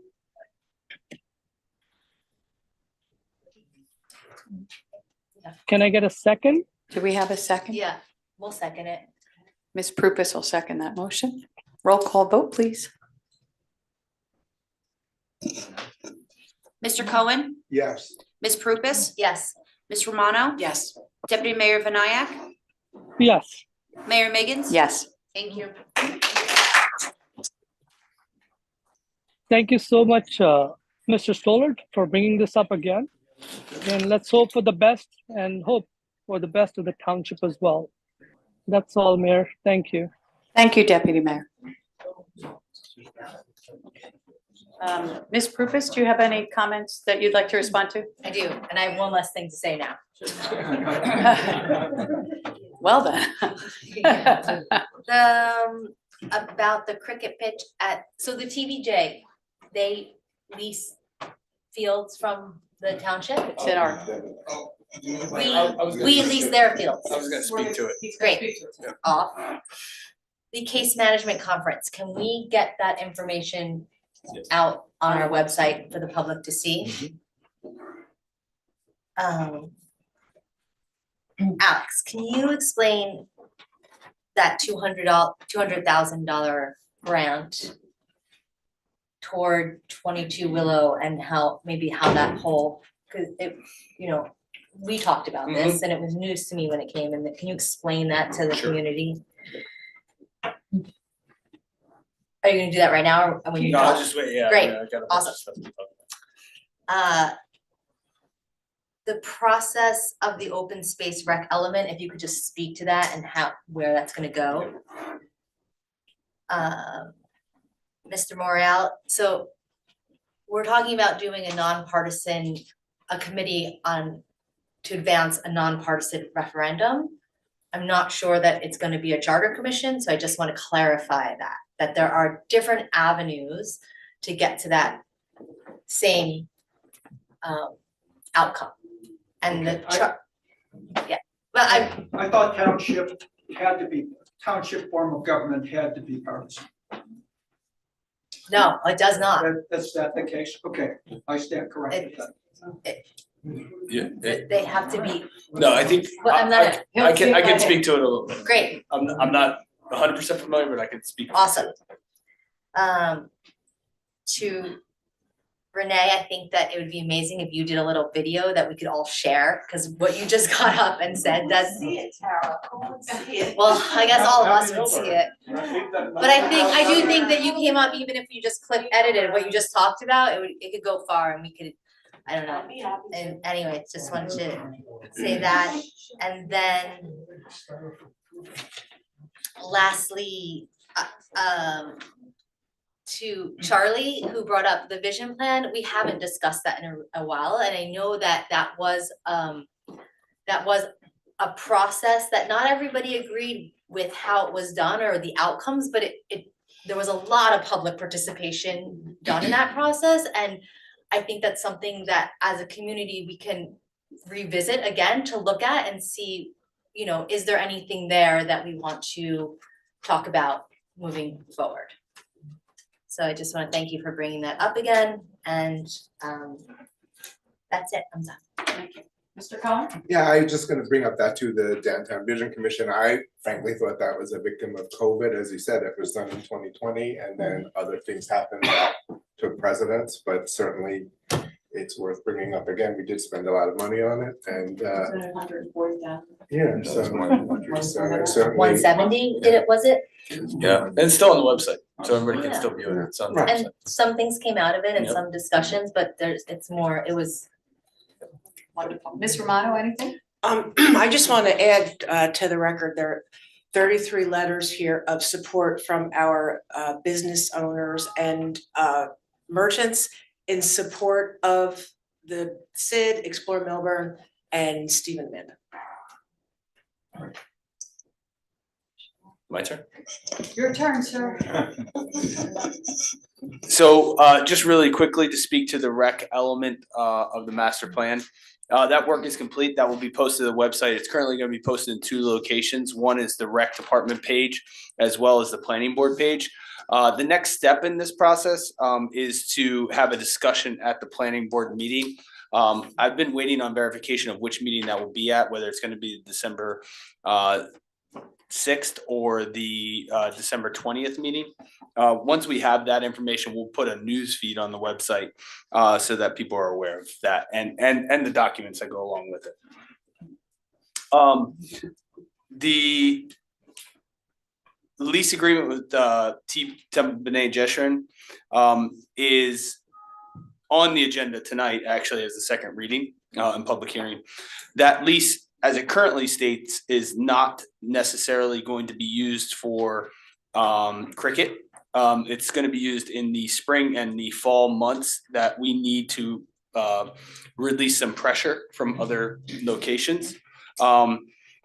That's not to say, like, again, that the future of this lease agreement can't be, continue to evolve, but for the time being, the way that it was negotiated was that we would be utilizing that for practices of rec programs. I know that the rec commission is still looking at the placement of a cricket pitch, whether that's even a place where it can be used, both as, be put out there as a cricket pitch and utilized and then brought back in and things like that. But for right now, just to be clear on TBJ, that is not a part of the lease agreement. It is for rec programs and practices. It's only for 3 months in the fall and 3 months in the 3 months in the spring. Alex, that is the cricket pitch. Rec commission and other people were thinking of putting that temporary until they figure out a solid solution in the old Shorters Park. Correct. That is still what's on? currently Right. being discussed. Yeah. Old Thank Shorters you. Park. And it's a temporary one until we right. figure out the permanent solution. Yes. Thank you. The 22 East Willow. That was so this was back when 22 East Willow was first being discussed. We were approached by Assembly McKeon, say, hey, is there anything that you want to potentially, receive funding through the budget, the state budget from? We kind of threw it out there, and thinking nothing more of it. And then eventually in late September, early October, got an award letter stating that the township received $200,000. Then we had to go through a whole process with the SAGE grant program, and then put it on the agenda tonight for $200,000 for the acquisition of that property. So that's Theoretically, sorry to interrupt, but No. if we don't get that property for whatever reason, because there's other pieces, do we still get that 200,000? no, it is It's specifically tied to specifically for that. that. Yes. And what piece of about the property. usage of that property? As it said in the flyer, it talked about moving DPW side. If we use Well, it for so a different purpose. So no, that is okay. So, and that was actually part of the conversation that we were trying to figure, because that wasn't our intent, right? And in there, in the award, it says the senior center, community center. So the usage is fine, correct? Yes. Was there anything else that I was supposed to? The nonpartisan. Oh, yes, thank you. So as I understand it currently, which is, again, I've just been doing a limited research on this, is that there are two processes that a municipality can go through in order to change the form of government. One is pass an ordinance to establish a charter commission study, which would then be put on a ballot in November. The other is what's called a direct petition method, which is again seeking the residents of the township to petition for the change of form of government, which would then be put on the ballot for November. So those are the two methods, and there's still a lot of sort of understanding to have about it, but those are the two that are established in the statute. But they're both change of government. They are correct, and to your point, Mr. I Morreale. was just saying that the yeah. charter commission might not be the only avenue. You're correct. But to your point that the change, like a change of form of government to nonpartisan, would be a change from a township committee form to another form. Right, but nonpartisan is not a form of government. Nonpartisan is no, but I think You have to move to a Faulkner form of government. well, there are a bunch of different forms, but yes. Well, there's really only three Yeah.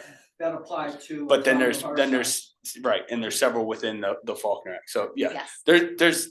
there's a lot to it. And certainly, but just speaking of methods, those are the two methods. Right. Both require a vote. Both require a vote in November.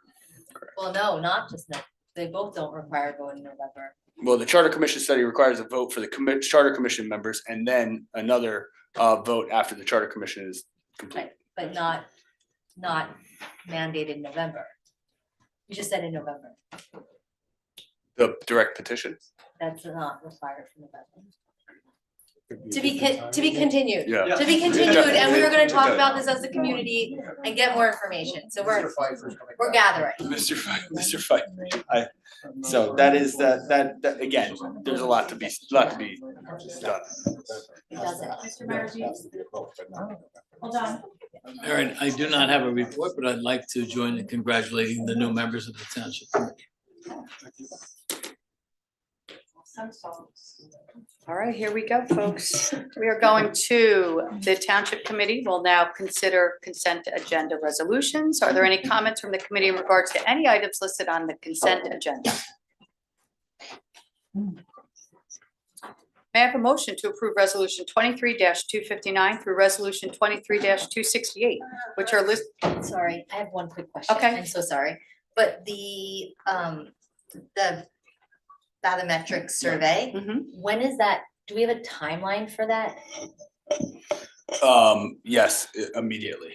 So it'll continue to happen as long as the weather permits and the reservoir hasn't frozen. Okay, so, Yep. and like, I guess my point is, when are we gonna get that information back? How long? Yeah, Thank you. it should probably take about a month to do that work. Okay. Yes. Sorry. All right, may I have a motion to approve resolution 23-259 through resolution 23-268, which are listed on the consent agenda? May I have a second? Second. Roll call vote, please. Mr. Cohen? Yes. Ms. Prupus? Yes. Ms. Romano? Yes. Deputy Mayor Banayak? Yes. Mayor Miggins? Yes. Thank you. Thank you. Now we are on resolution 23-269. Are there any comments from the committee in regards to resolution 23-269? Authorization of a change order to professional service agreement for our township attorney, Mariziti Falcon.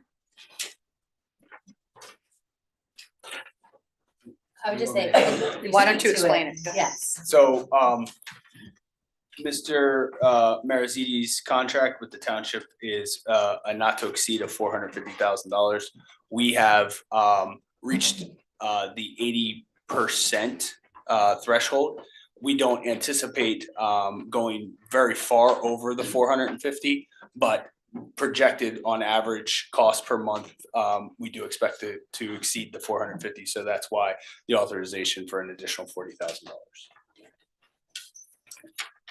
Questions? To approve resolution 23-269. So moved. May I have a second? Second. Roll call vote, please. Mr. Cohen? Yes. Ms. Prupus? Yes. Ms. Romano? Yes. Deputy Mayor Banayak? Yes. Mayor Miggins? Yes. Thank you. Okay. We now are at the Milburn Short Hills Business Organization 2023 budget introduction. 23-270. Tonight is introduction, approve and set the public hearing for the 2024 Milburn Short Hills Business Organization budget. Parentheses, explore Milburn Short Hills. And the public hearing will be held December 19th, 2023 at 7 p.m. So, Mr. Grillo. why don't Good you- evening, Mayor, Good members of the evening. committee. Congratulations to Ben and Frank, and congratulations to Bruce and Charu for their campaign. This evening, I am presenting the proposed budget for Explore Milburn Short Hills, which is the special improvement district for the town. This budget, as well as a comparison of 2023's budget, was formally approved after public comment at our 2023 annual meeting in October. Each of you has been provided with a copy of this 2024 vision plan as well as this budget. So at this time, I've combined both the vision plan and the budget into my remarks. 2023 was an exceptionally successful year for Explore and the town. The commercial vacancy rate was reduced to a record low, just 3%. We welcomed 29 new businesses. We also anticipate another 15 businesses to open in 2024, with additional spaces to open at current development sites in the downtown. We hosted new forums on social media, website development, and search engine optimization. We launched 3 new events: Restaurant Week, Biz for Kids, and Fall into Millburn Short Hills. We secured a public art grant from Essex County, which led to 5 new projects throughout the CID, as well as the creation of a public art trail on our website. We hosted 35 musical acts and 15 open streets programs in the Main Street closure. And we also recently installed new parking and welcome signage on Upper Millburn Avenue in partnership with the Township. Advancing the budget tonight allows us as a community to invest in a strong local commercial sector. A healthy CID helps to support new and existing businesses, reduce vacancies, promote community engagement, drive foot traffic, plan for beautifications, and increase commercial property tax revenue. Stable commercial districts also increase residential property values, which leads to additional tax revenue to maintain and expand municipal services. Put simply, an investment in the CID is an investment in all of Millburn Short Hills. As you know, our budget is funded through a special assessment on the properties within the CID. And for the 3rd consecutive year, we are proposing an assessment of $204,000. This is shown in the box in the top of the budget page, which you all have in front of you, and there is a copy on the desktop if you wanted to pull it up. Additional income is derived from a $55,000 township contribution to my compensation as required by the establishing ordinance, an anticipated $29,000 in outside grants and sponsorships, an anticipated $7,800 from Essex County for public art programming, and $21,000 from Clean Communities via the Township, which will include a street cleaning pilot program. The total budget is $317,000 with a reserve of $20,000, which results in a total spendable budget of $297,000. Now it's the PDF of the Excel sheet that's in that folder. Yep, that second one.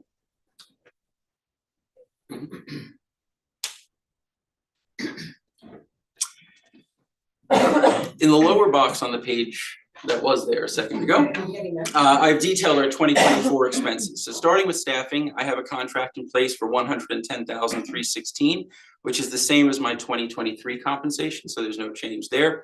We've also approved as a board a contract valued at $60,000 for Amanda Dean, which is an increase of $17,000 from 2023. Her new contract will increase her hours from 25 per week to 37, and her hourly rate will remain the same. This totals $170,000 in staffing. Please keep in mind that both Amanda and I are consultants, and we don't receive any benefits or medical benefits or retirement out of the budget. Additionally, it's important to consider that my role is not necessarily quantified on the expenses side of the ledger, as most of my work is focused on business advocacy and, of course, the organizational management of the nonprofit. I do serve as a member of the Township's Development Review Committee and the Parking Ad Hoc Committee. I work with Alex McDonald on a number of projects related to signage, quality of life, and maintenance issues.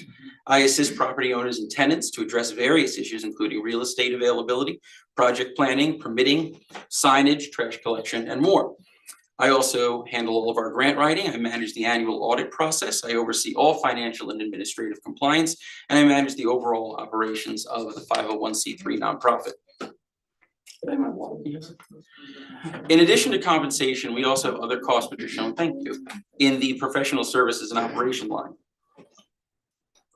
That includes $15,000 for legal services, $6,000 for our audit and tax filing, which is required by law, and $8,000 for technology and general operating.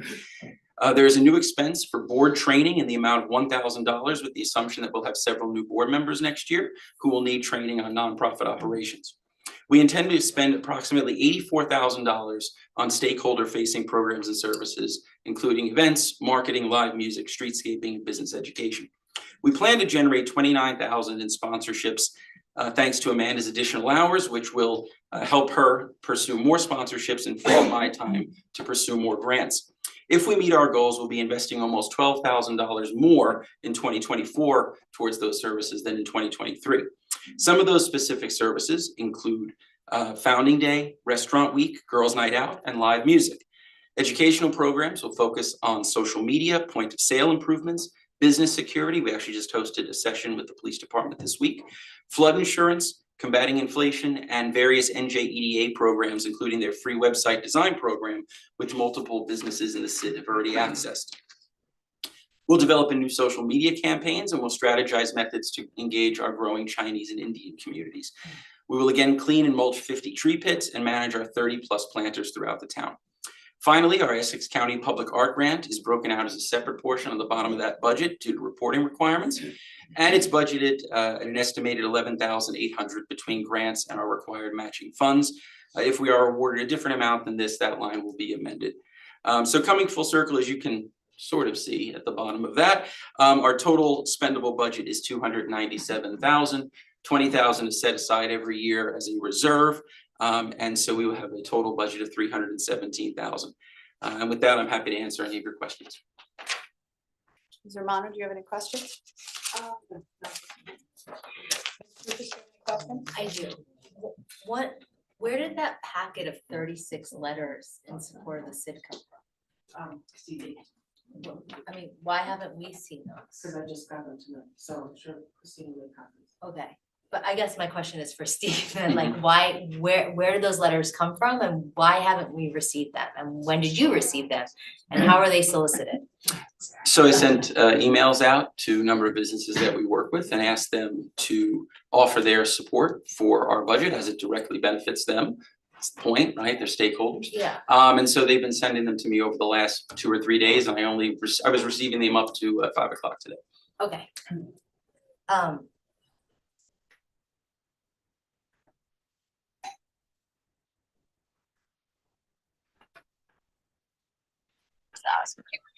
I have a lot of questions, but can we circle back to me? Can I just organize my thoughts? That's okay. And so I can ask the question in the meantime. Go ahead, Mr. Benaya.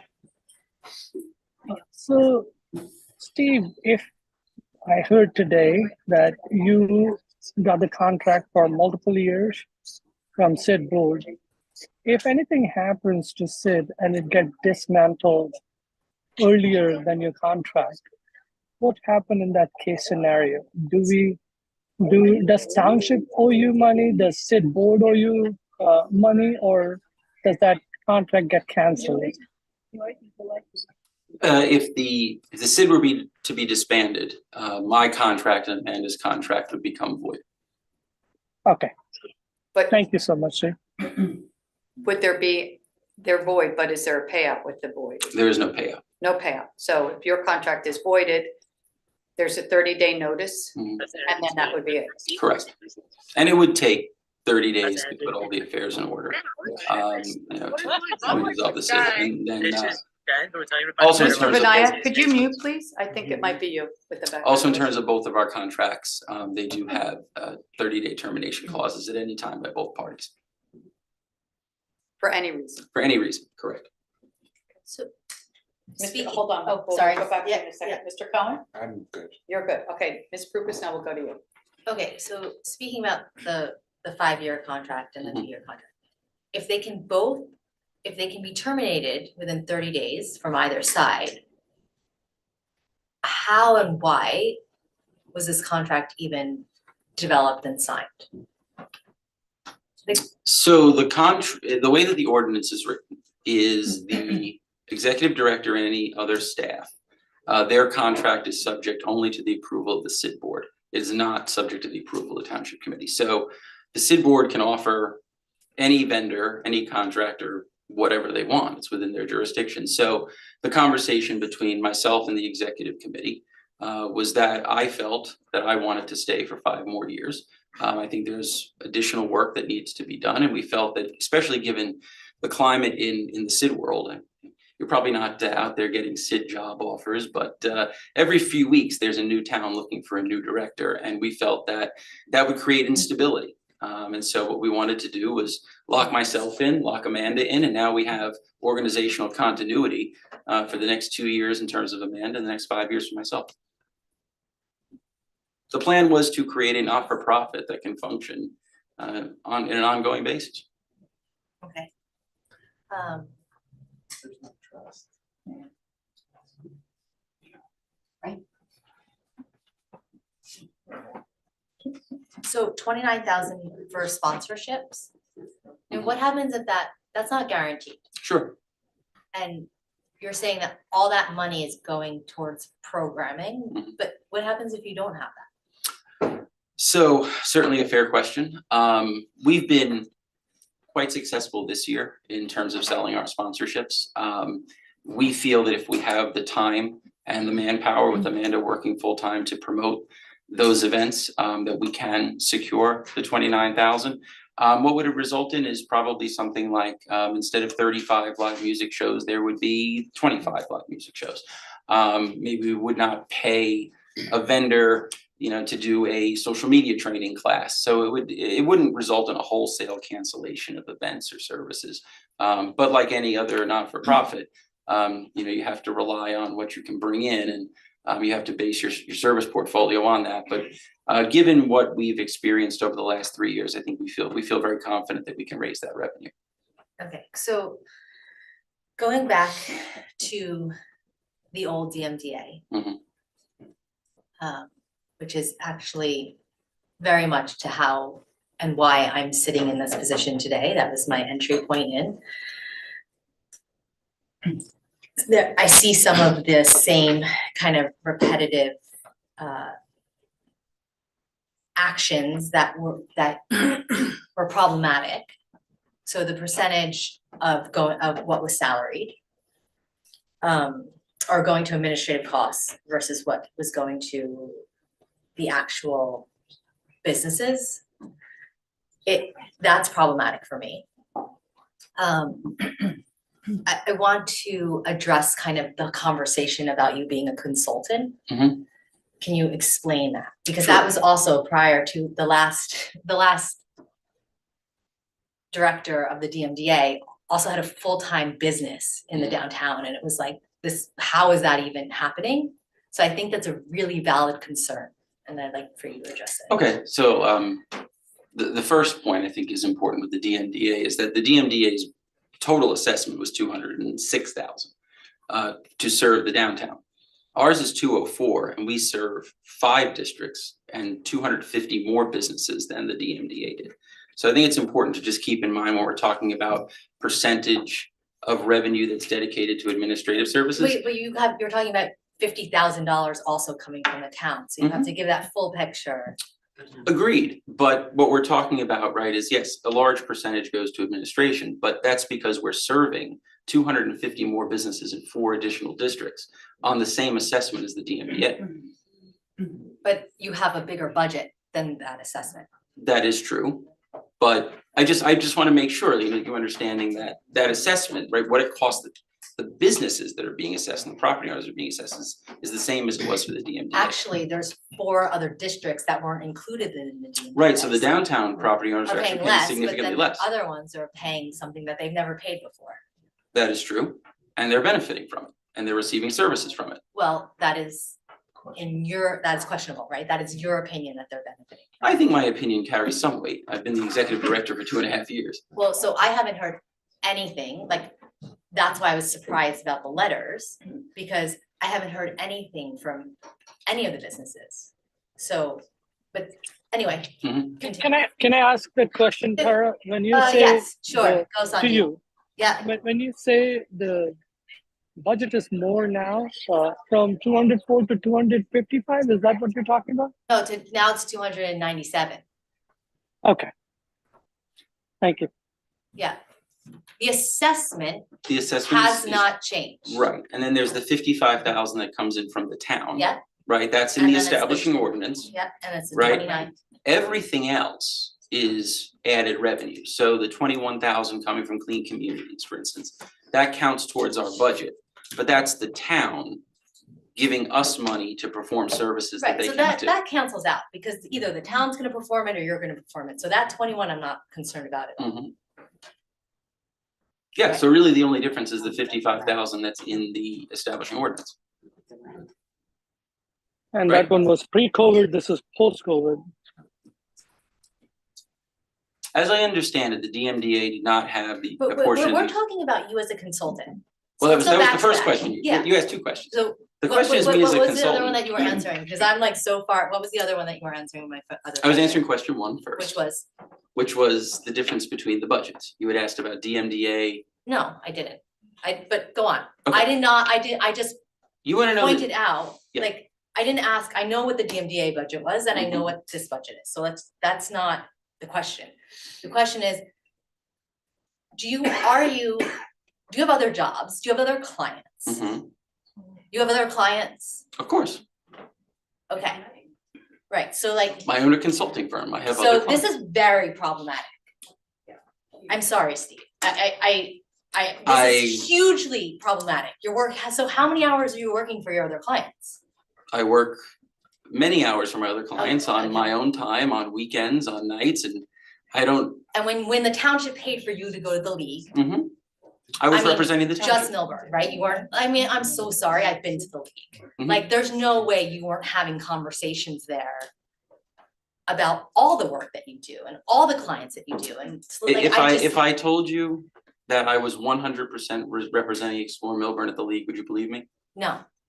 Then I think that's clearly the problem. If you can't believe me, then I would tell you the truth. Well, you're human, and I know how business works, and I know what the league is like, so it's okay, but so I mean, If you this can't trust me to conversation- answer that, honestly, I But don't the know what else you can conversation trust me that to say. you have other clients and have an office in Milburn and have it's not okay. This was the same thing as Jillian owning a hair salon. I doubt that. I'm gonna say that you're right, it's not the same exact thing, because you have experience in this, and like clearly, I also don't leave to cut hair. I just said that.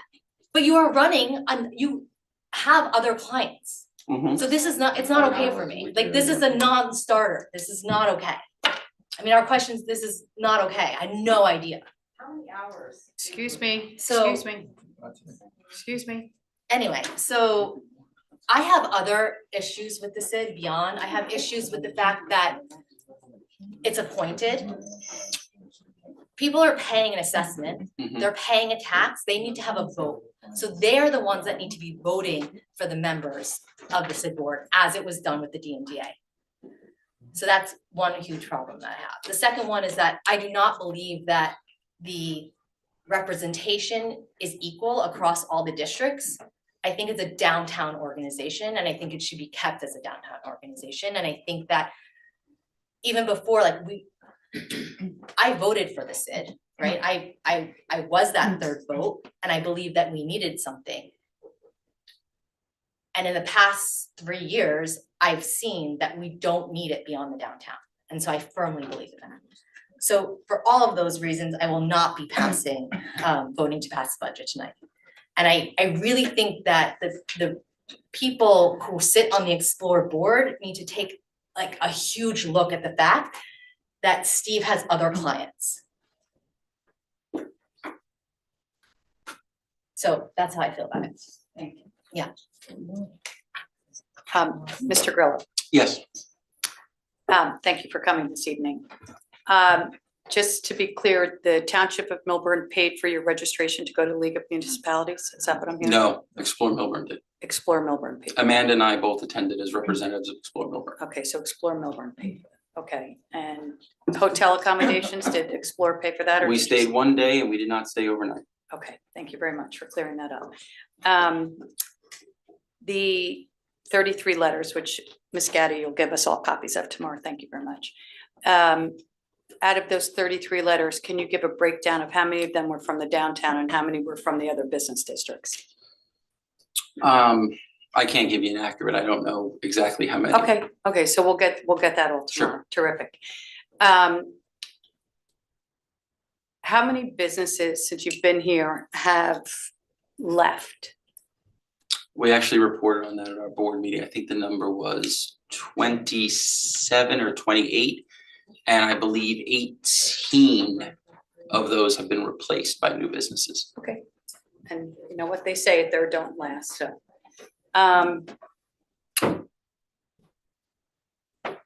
Do you have quantitative numbers and dollar figures of the other 4 districts that were, I guess, 2 parts?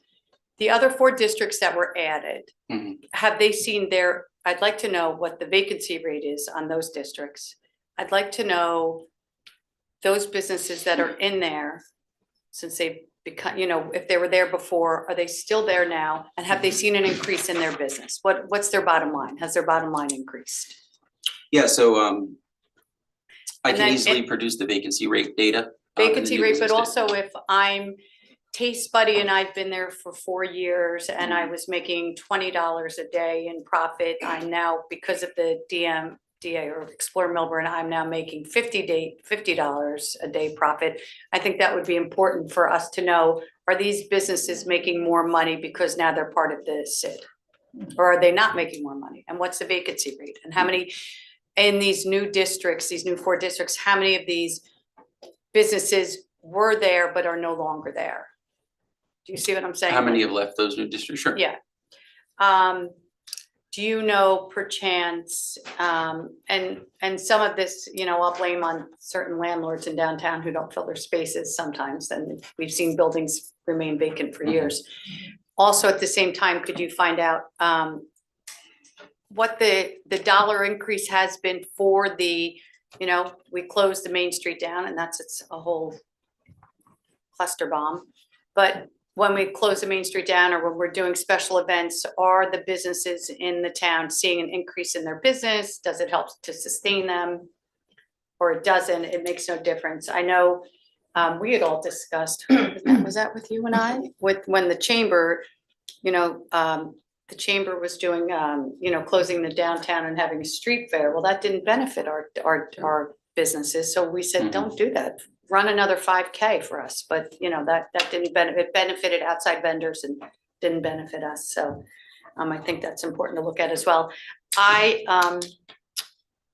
don't think I have any other questions. I might agree with Ms. Prupus in the sense of the, I don't know if it makes a difference for those 4 extra business districts.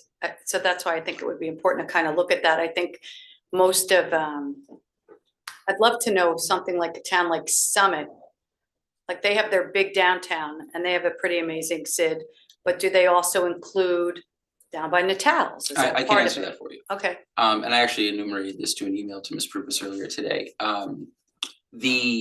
So Livingston is a good example.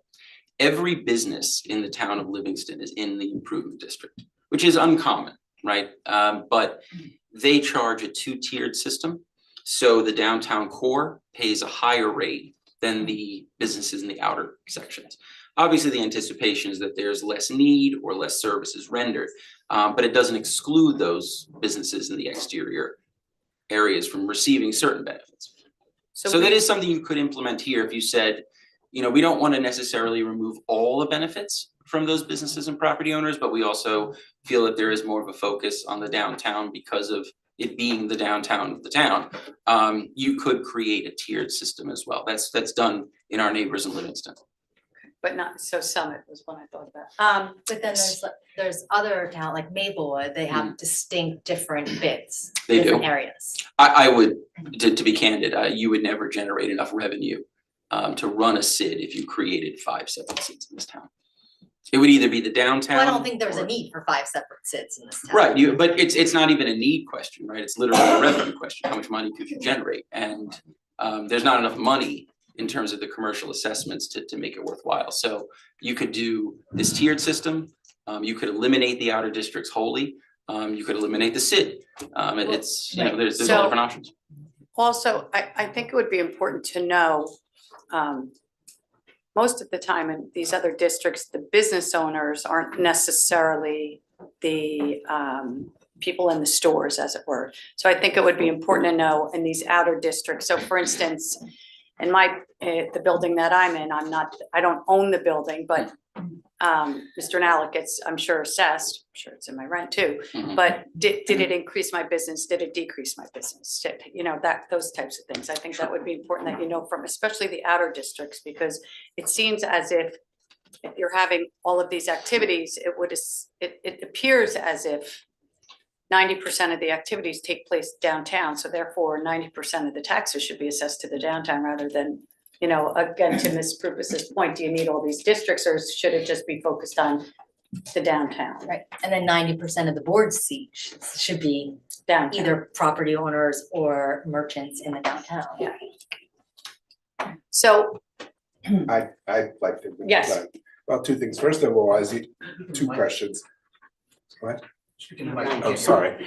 2 questions. First of all, as the subject of other clients for both you and Amanda came up, but also per your contract, it specifies a number of hours that you are expected to work. So I just want you to confirm that regardless of how many clients you have, you spend that requisite number of hours, as will Amanda, going to 37. That's what you spend, and it doesn't, you know, what you do on the rest of your life is your own business. Yeah, and I submit timesheets every 2 weeks that have an hourly breakdown. Right.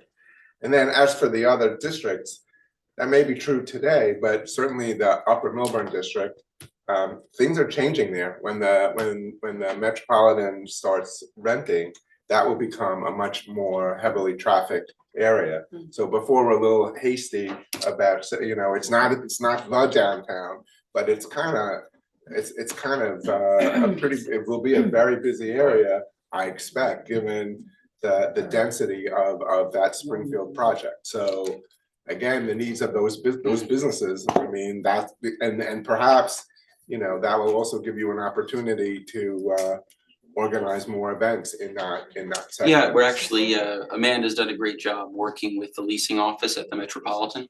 And they are going to have a special program where they're giving out gift bags to all new residents. And it's going to include promotional information and documents from the businesses at Short Hill Station, Morris Turnpike, and Upper Milburn Avenue. Okay.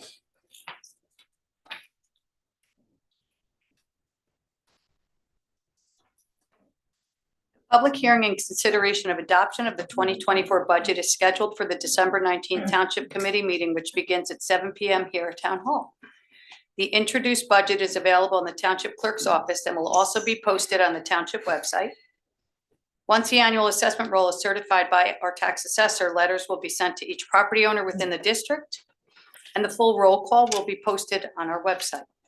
The annual assessment roll will also be scheduled to be before the committee at a future meeting. Is there a motion to approve resolution 23-270? I move that. Motion. Go ahead. I move that resolution 23-270 be approved and that the township clerk be authorized to have the budget notice published on November 30th, 2023 in accordance with law, and that the public hearing and final passage be scheduled for December 19th, 2023 Township Committee meeting beginning at 7 p.m. Is there a second? Second. Roll call vote, please. Mr. Cohen? Yes. Ms. Prupus? No. Ms. Romano? Yes. Deputy Mayor Vinayak? Yes. Mayor Miggins? Abstain. Thank you. Thank you. Thank you all for the time. We'll see you in a month. And remember, got lots of ignorance and s'mores.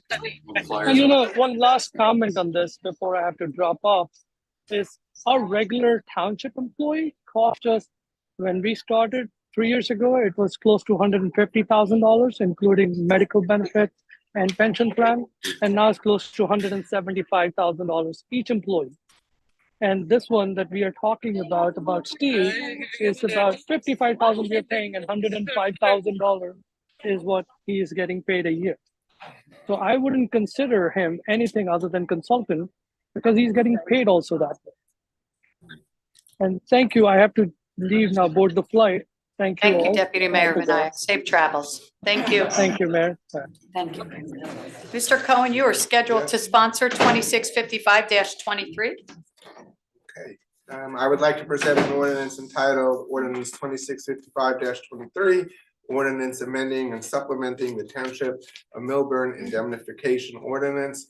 We've covered this a couple of times already. This is a change to the existing indemnification ordinance with two changes, one of which changed the dates to extend the notification periods on both sides to be more representative of what happens in actuality. The other change was to extend the indemnification for clerical errors that occur in the filing of documents required by government, the state government, or any government. Awesome. Questions, anyone? None? Seeing none, Mr. Cohen, go ahead. I move that the ordinance be taken up and passed on first reading, and that the township clerk be authorized to have the ordinance published in accordance with law in the item and for hearing and final passage on Tuesday, December 19th, 2023. May I have a second? Second. Roll call vote, please. Mr. Cohen? Yes. Ms. Prupus? Yes. Ms. Romano? Yes. Mayor Miggins? Yes. Thank you. Ordinance 2656-23, Mr. Romano, you are scheduled to sponsor this. I would like to present an ordinance entitled ordinance number 2656-23. Ordinance amending chapter 7 traffic of the revised general ordinances of the Township of Milburn. The proposed amendment to the chapter 7 traffic code of Milburn's general ordinances is to make amendments to business permit categories, modify fire lanes, clarify parking allowances in the township's commuter lots, and codify requirements of parking permit applications. We talked about this last meeting, right? Mhm. Do I need to go further? Any questions? Does anybody have any questions? Seeing none? I move that this ordinance be taken up and passed on first reading, and that the township clerk be authorized to have the ordinance published in accordance with law in the item and for hearing and final passage on Tuesday, December 19th, 2023. May I have a second, please? Second. Roll call vote, please. Mr. Cohen? Yes. Ms. Prupus? Yes. Ms. Romano? Yes. Mayor Miggins? Yes. Thank you. Okay, ordinance 2652-23, I am scheduled to sponsor. I present for consideration an ordinance entitled 2652-23. An ordinance authorizing the lease of a 46,500 square foot portion of the real property located at 1025 South Orange Avenue, known as Block 4407, Lot 19.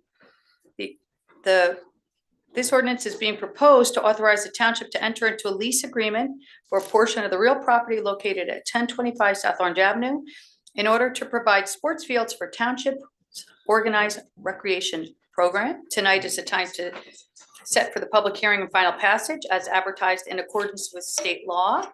I declare the hearing open. Yeah, my name is Jeffrey Feld, the poet section. I just want to get some more clarification. I mean, I support the use of this lease, but I just want everyone to understand the terms, that it's basically only gonna be used like 3 months in the spring and 3 months in the fall. The base rent is like $2,000 a month, but we're responsible for cutting the grass, because I think that was and like what is there additional insurance cost? I mean, I just want everyone to understand that this is a plus for the community, but I think everyone just needs to know what our costs are and exploring later whether we can use it for the summer months for other sports and crickets. Do you have any answer to that? Yeah, I mean, the landlord is actually responsible for mowing and trimming of the lawn. All right. We are responsible for making sure it's ready for use in the spring and the fall. So like seeding and, you know, that type of thing. Like, if it's gonna be a soccer field, are we gonna be responsible for lining it in? Yes, whatever we're utilizing it for, we would be responsible for. That's, just wanna make sure. This is a great thing for the town, obviously. Are there other things like this in the works? Is this kind of the beginning of potential partnerships? Thank you. Yeah, that's actually a good, you know, this was a sort of a unique opportunity. We hope that, you know, potential opportunities come up again. Another one that we were looking at was Christchurch, but the usage didn't really fit the need, or our ability to use it didn't fit our need at that time. So, but yeah, sure, these things will come up and we'll be receptive to them and make sure that we explore it. It might not always work out, but certainly it's a unique opportunity and a creative solution.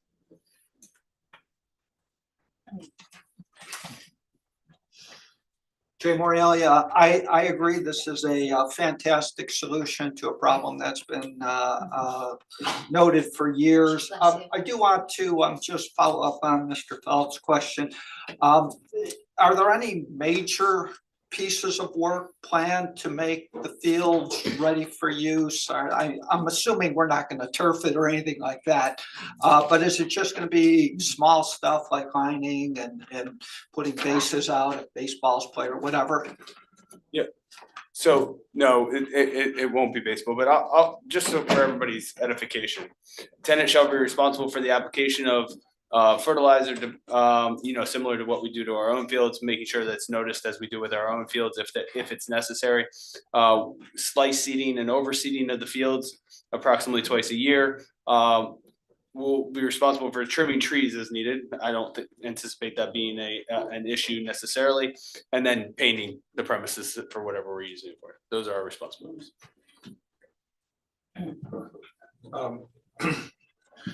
From a and I hate to bring this up from a security aspect. I was a member there for many, many years, and you go around, can you just discuss how the security perimeter will be set up and exactly which fields we're talking about? So there's only one large space available for It's us. behind the parking lot? Yes, and we are only able to utilize the parking lot that is directly adjacent to that. If we end up having any activities outside of the time that they normally have security on the premises, which is quite a bit, then we would be responsible for any additional security costs. We don't anticipate using it at any other time than when they have security there. Okay, understood. Thank you.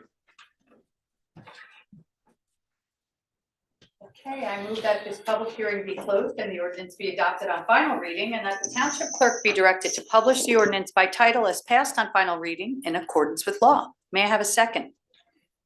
Second. Roll call vote, please. Mr. Cohen? Yes. Ms. Prupus? Yes. Ms. Romano? Yes. Mayor Megan? Yes. Thank you. Mr. Cohen, you're scheduled to sponsor ordinance 2653-23. I present for consideration an ordinance entitled ordinance number 2653-23. Ordinance to authorize the acquisition by the township of Milburn of a building and lands owned by Wyman Associates and the Jersey Partnership, commonly known as Block 1004, Lot 6, on the tax map of the township of Milburn, and appropriating the sum of $2,200,000 to pay the cost thereof. Tonight is the time set for public hearing and final passage as advertised in accordance with law. I declare the hearing open.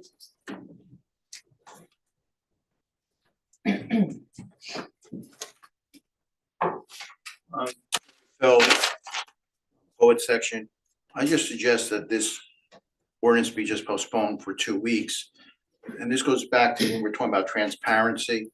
Unlike the lease, which was attached at first reading, the acquisition contract nor the appraisal was attached for the public to look at it. I received it from Oprah, but I think the whole public needs to know about this property. Because one is the purchase price, how it exceeds the assessment value, and how it exceeds the appraisal value. And the question is, who made the determination that that's a reasonable amount? In light of the grant,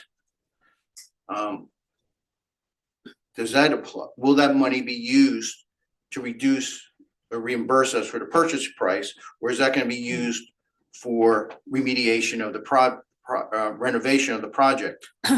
This goes back to, and I think we had to step back because the statements that were made around 7:15 tonight when we had the paper mill presentation. There comes to be a limit as to taxpayers as to how many capital bond projects can be done, and how much do we have participation, budget participation. As to this project, we have questions as to the acquisition cost.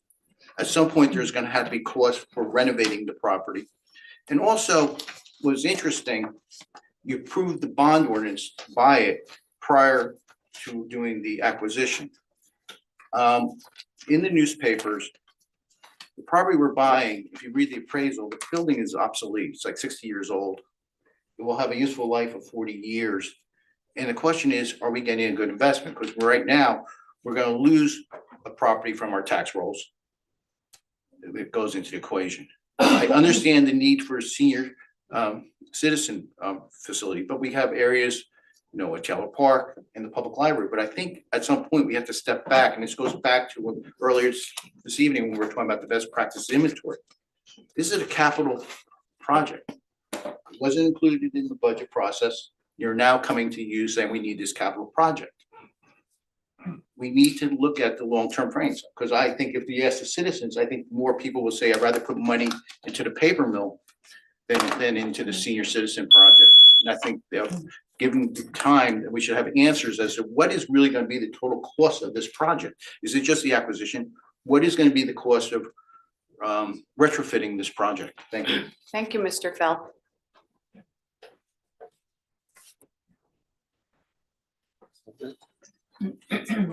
Okay, thank you, Deputy Director. No, you have somebody online Oh, I'm sorry. first. I know, it's hard to see.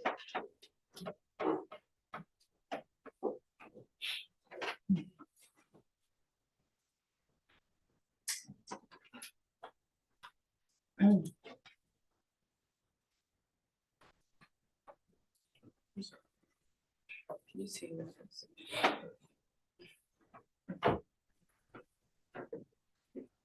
evening, Perry Urso, 514 Milburn Avenue in Short Hills. Can I just ask a technical Ms. question? Urso, would you please put your camera on? Thank you. Oh, sorry, I thought I pressed it. That's Hi. it. There you go. Hi. Hello. We see you. Am I right side up? And you're not sideways either. See my husband's device. Just a quick question before I actually state my comments for this ordinance. Can you clarify, someone that's sponsoring an ordinance, what is their responsibility, and do they fully are knowledgeable and understand what they're actually sponsoring? I mean, is there any, you know what I'm saying? Like, not just reading off the ordinance, what it is, but do they actually have to take responsibility and know exactly what they're sponsoring? You getting what I'm saying? We understand, but continue and we'll answer you Okay. when you're finished. All right, thank you. So I just wanted to verify that we're talking about the block 1004 lot 6 is known as 22 East Willow Street, correct? Correct. And, okay, per Mr. Feld, resident attorney's public comment, that this process should have been done by ordinance and not by resolution as it was initially. Therefore, it's been corrected based on his prior recommendation. So in my opinion, I'm just wondering, is there like some accountability for our municipal attorneys, and that will the township be reimbursed for this error? Also, what is the actual purpose of this purchase? Please explain how the down payment was made to the seller. And I know Mr. Feld had mentioned previously, but I did some little bit, the township has this property assessed at $1,434,800. The township is purchasing the property for $2.2 million. So that's a difference of $765,200 in the assessed value. So it's a bit more, I could see, like, you know, purchasing a little bit over the assessed value. I mean, that's reasonable to ask, but not nearly 800,000 more. Has this body also, I guess Mr. Feld got it by way of Oprah, but do we have these assessments available to the public prior to your approval? And also, I can't understand why the township would give up $27,000 in taxes. And also, until this body is actually provided with public supporting documents, I think that this ordinance should be postponed. But as a property owner, and putting the numbers together and considering how old the building is and what needs to be done, I'm thinking that this may or not necessarily be the right investment for the township. So maybe you could weigh in why it is a good investment for the township, especially that you're paying nearly $800,000 more than the assessed value. Thank you for your time. Happy Thanksgiving. Thank you, Ms. Urso.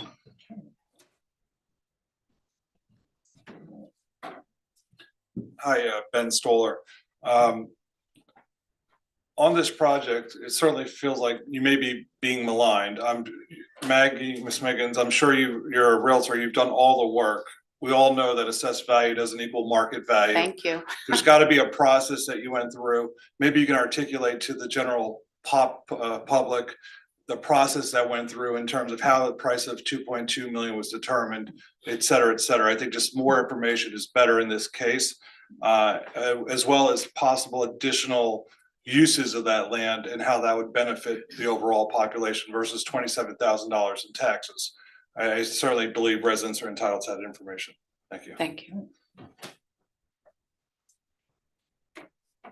Just listening to the back and forth, it seems like there's like a consistent theme of giving more information at this stage, especially with new people coming on and the makeup of this township committee changing. Why is there a rush to do this? Like, why did this come up so suddenly toward the end of everyone's kind of term together here? And why isn't there been more explanation to the public as to what the use of this is going to be? It's a bit muddy.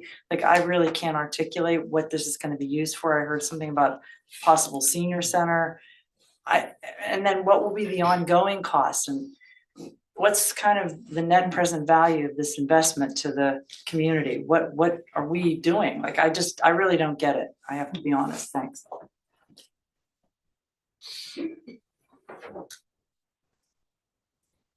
Yeah, ready. Mr. Mariziti, do you want to speak to? I'll now close public hearing. Thank you, sir. Thank you, Mayor. Yes, I can speak to several of the issues. I'll start with the question about the role of a sponsor of legislation, and it's very similar to what happens in Congress that we read about people sponsoring bills. We understand that they know the main function of the bill and support the policy. We don't expect that every detail is completely in the command of the sponsor. But moving on to the question about the valuation, the appraisal, the difference between the assessed value and the appraised value and the purchase price. I participated in consulting with Mr. McDonald about this question. I was part of what went into the analysis.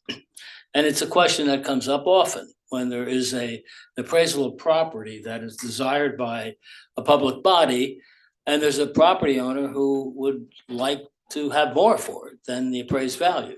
And so how do you approach that? I'll start by saying obviously the assessed value is of not any importance in this conversation. It's the appraised value.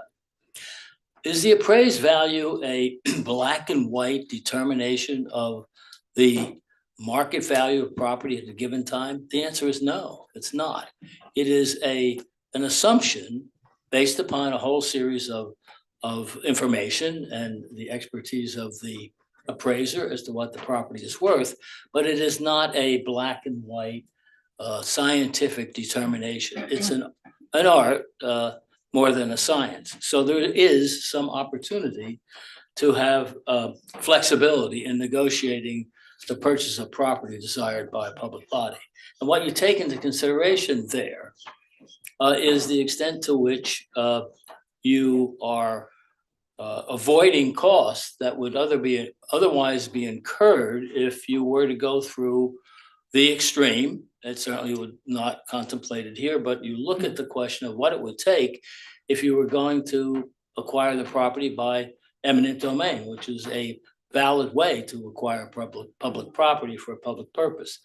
I want to stress that was not in the equation here, but when you look at that as an alternative, you see that in addition to the value of the property in an eminent domain proceeding, the municipality, the public body, also incurs considerable expense in undertaking that process. It is one that requires a whole procedural step of going through a negotiation process, only after that fails may you file a lawsuit. There are legal expenses involved in that. There are expenses involved with the expert testimony of the appraisers at the time of the hearing. And probably the most important question in that situation, in addition to those costs of professionals, is the risk that would be taken by a municipality and the outcome, because there is no control over what the ultimate price would be paid in the event of a condemnation, which is the same concept as eminent domain. They're interchangeable terms, really. Because what happens is you go before initially a series of condemnation commissioners appointed by a court. They hear the evidence from both sides and they make a judgment as to what the value of the property should be. It may be much more than the appraised value. It could be less. And if the property owner is dissatisfied with that determination by the condemnation commissioners, the next step is an appeal to the law division, the trial court, the Superior Court of New Jersey. And it is a jury trial. And when you are in front of a jury trial on an issue of valuation, where there is on one side government, on the other side a property owner, the experience has been over the last 10 or so years especially, that the public body is definitely on the wrong side of equation with a jury trial. So there's a lot of flexibility there if you want and desire the property. And lastly, I'll talk about this bizarre question about whether it was my decision to acquire it by way of resolution instead of ordinance. I don't know where that gets started, but at the very first time we were discussing this acquisition, I suggested among the steps that we would have to follow would be the adoption of an ordinance. I fully understand the local lands and buildings law and the differences between resolutions and ordinances. So that is a false issue. I don't know where it got started. That's all I have to add to this. And we've been discussing this for at least 5 months. So for those who don't follow us, we've been discussing this for at least 5 months, this acquisition of this property. Okay, Mr. Cohen? Sure. I move that the public hearing be closed and the ordinance be adopted on final reading, and that the township clerk be directed to publish the ordinance by title as passed on final reading in accordance with law. May I have a second? Second. Roll call vote, please. Wait, are we gonna discuss this at all? What was my? I guess we all just did that. Did you want to share something? I apologize. I did, sorry, I think that there's new information in terms of that paper mill ask. Like, I think that there were some really valid points brought up by people in the room. So the paper mill ask, what we have not yet talked about is renovating town hall. And that's gonna be a big ask, with something that's, I think, really important and necessary to happen. And I'm just not sure. I think, is this completely necessary? Like, is this where we wanna spend, do we wanna spend $2 million here? And I think we need to look at it in a larger picture. I mean, the paper mill was just brought to my attention like a couple weeks ago. I didn't even know that that was happening. And town hall, again, I just sat down with Alex and the architect to look at the plans that were initiated at the end of last year. And I think that right now, if I had to choose, I wouldn't go choose to buy this property. There are other places that I want to spend and think this community wants to spend $2 million. So, you know, and again, it's a pretty big ask, and for people to want Ben and Frank to be able to weigh in on this decision, I think that that's also a really valid point. So I don't know if this is something, I mean, there is no, right, but there's no, I don't know what the rush is. There is no rush. And We've been so- doing this for 5 months. Well, no, there is a rush right now. There's a rush to, like, the rush meaning like, why can't we delay it? You can't delay the business of the township because 2 new people have gotten it. Well, you actually can. You can say we're gonna You wait. can choose to, you can vote Right. the way you wish to. Yeah. This is on the agenda, this is the second reading, this has been going on since July. But there is new information. I But you mean, get to vote the way you wish. I do get to vote, but I'm just gonna say, we weren't talking about the paper mill. We We were weren't not. talking about town hall. These are really big expenses. But And I they don't know might why not we're not happen looking at, but I don't know why we're not looking at this in a bigger picture Because this was for our of how we're seniors. gonna We were spend doing money. this for our seniors, right? The everybody- seniors aren't gonna see this building for so long. Sure they will. Sure they Really? Well, I don't, that's not how I was told about this. So I just like to point out that and again, I think Excuse me? is that when we were initially discussing this, you know, part of the reasoning for the purchase of this property too, in the short term, was to act as a relocation for town hall if and when those renovations take place. The ability to relocate does certainly save significant money on those renovations, because if again, and I don't know what degree of renovations or any of that, but the fact is that the renovations of this building could be quite extensive, and the movement of people from here for safety as well as, you know, ease of renovation will help quite a bit. You know, and I certainly understand from the public perspective, from the committee perspective, you know, and the only thing I will say is sometimes we I think get focused on saying or at times rather than and. Like there is the ability, you know, that when you have certainly the financial position and the amount of debt that the municipality has, I don't want to, I just caution that at times we do get focused on, well, we can only do this or this, and sometimes you can do this and this. That's all. And this and this and this. I have a Well, question to it. There's gonna be a lot of asks This coming. is a private market transaction, right? So, which we, as I understand it, hope I'm not saying I'm not supposed to, but it was offered to us privately. It wasn't that, this has never gone on the market. Correct. And so, and we've been talking about this for 5 months. So it seems to me that if I was the owner, at some point I would say, thank you very much. I'm putting it on the market. It's been a pleasure doing business with you, but you're not serious. And I want to sell this building, and it's in my interest to just open it up to other buyers who may pay, who pay whatever they pay. And turn it So, into housing. and well, whatever, Turn it but into housing. it could be, or whatever they do. So that's the issue to me as to why we need to get this done before, you know, it's certainly worthwhile. It's useful for swing space when or if we renovate town hall. And then we've talked about the need for a senior center, since the Bauer Center is fairly inaccessible to the seniors in terms of no parking and long walks to the building. So this is the time to do it before he changes his mind. I have another quick question. What is the, what happens after this? So this is, the authorization to. so then we go out and buy it.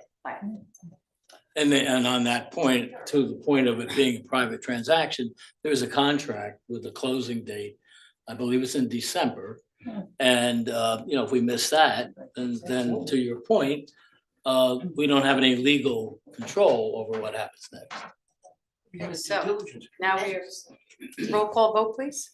Do you need a 3-person vote or a 4-person vote for this? 3, this is not a bond ordinance, Great. it's only 3. Roll call vote, please. Mr. Cohen? Yes. Ms. Prupus? I'm abstaining. Ms. Romano? Yes. Mayor Miggins? Yes. Thank you. Thank you.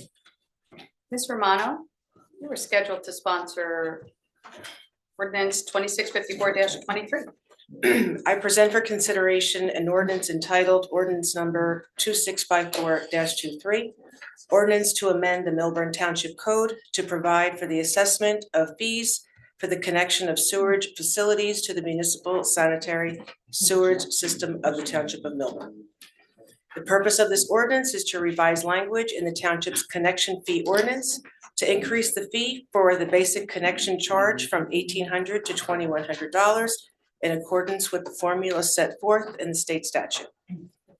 Tonight is the time set for the public hearing and final passage as advertised in accordance with law. I declare the hearing open.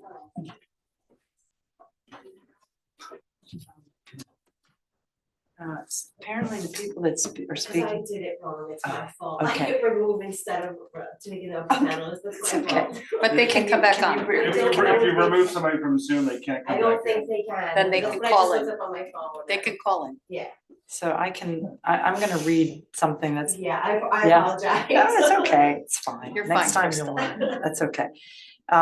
Yeah, I'm reading this on behalf of someone who was disconnected. Can this body provide adequate information and confirm whether the newly constructed Metropolitan on Springfield Avenue, on Upper Milburn Avenue, are in fact not connected nor interfere with Milburn's and properties on Upper Milburn Avenue sewage system? I think that's right. Okay. Anybody else? Anybody else? No? I'm gonna close the hearing. If you want to close it. I just answered, that was previously answered, that the Metropolitan is not feeding into the township's sanitary sewer system. Now, the storm system, like some of that water from that property will be going into Van Winkle as it had previously, but it was confirmed that Springfield is not, that's not contributing to the township sanitary system. Okay. And then, I move that this public hearing be closed and the ordinance be adopted on final reading, and that the township clerk be directed to publish the ordinance by title as passed on final reading in accordance with law. may I have a second, please? Second. Roll call vote, please. Mr. Cohen, Yes. Ms. Prupus. Yes. Ms. Romano. Yes. Mayor Miggins. Yes. Thank you. We have no matters for old business, but we do have one matter for new business. Ms. Prupus, you requested this matter to be put on the agenda under new business, the police department manpower and staffing analysis. Yes, the request is that we do the last staffing analysis, what, 2019? Completed in 2020. Completed. I think that there's definitely been a change. And I know this is something that Frank and Ben ran on, something we've been discussing. We sat down with the chief, talked about, that this is a need, and I just want to see this get started for them to do another staffing study.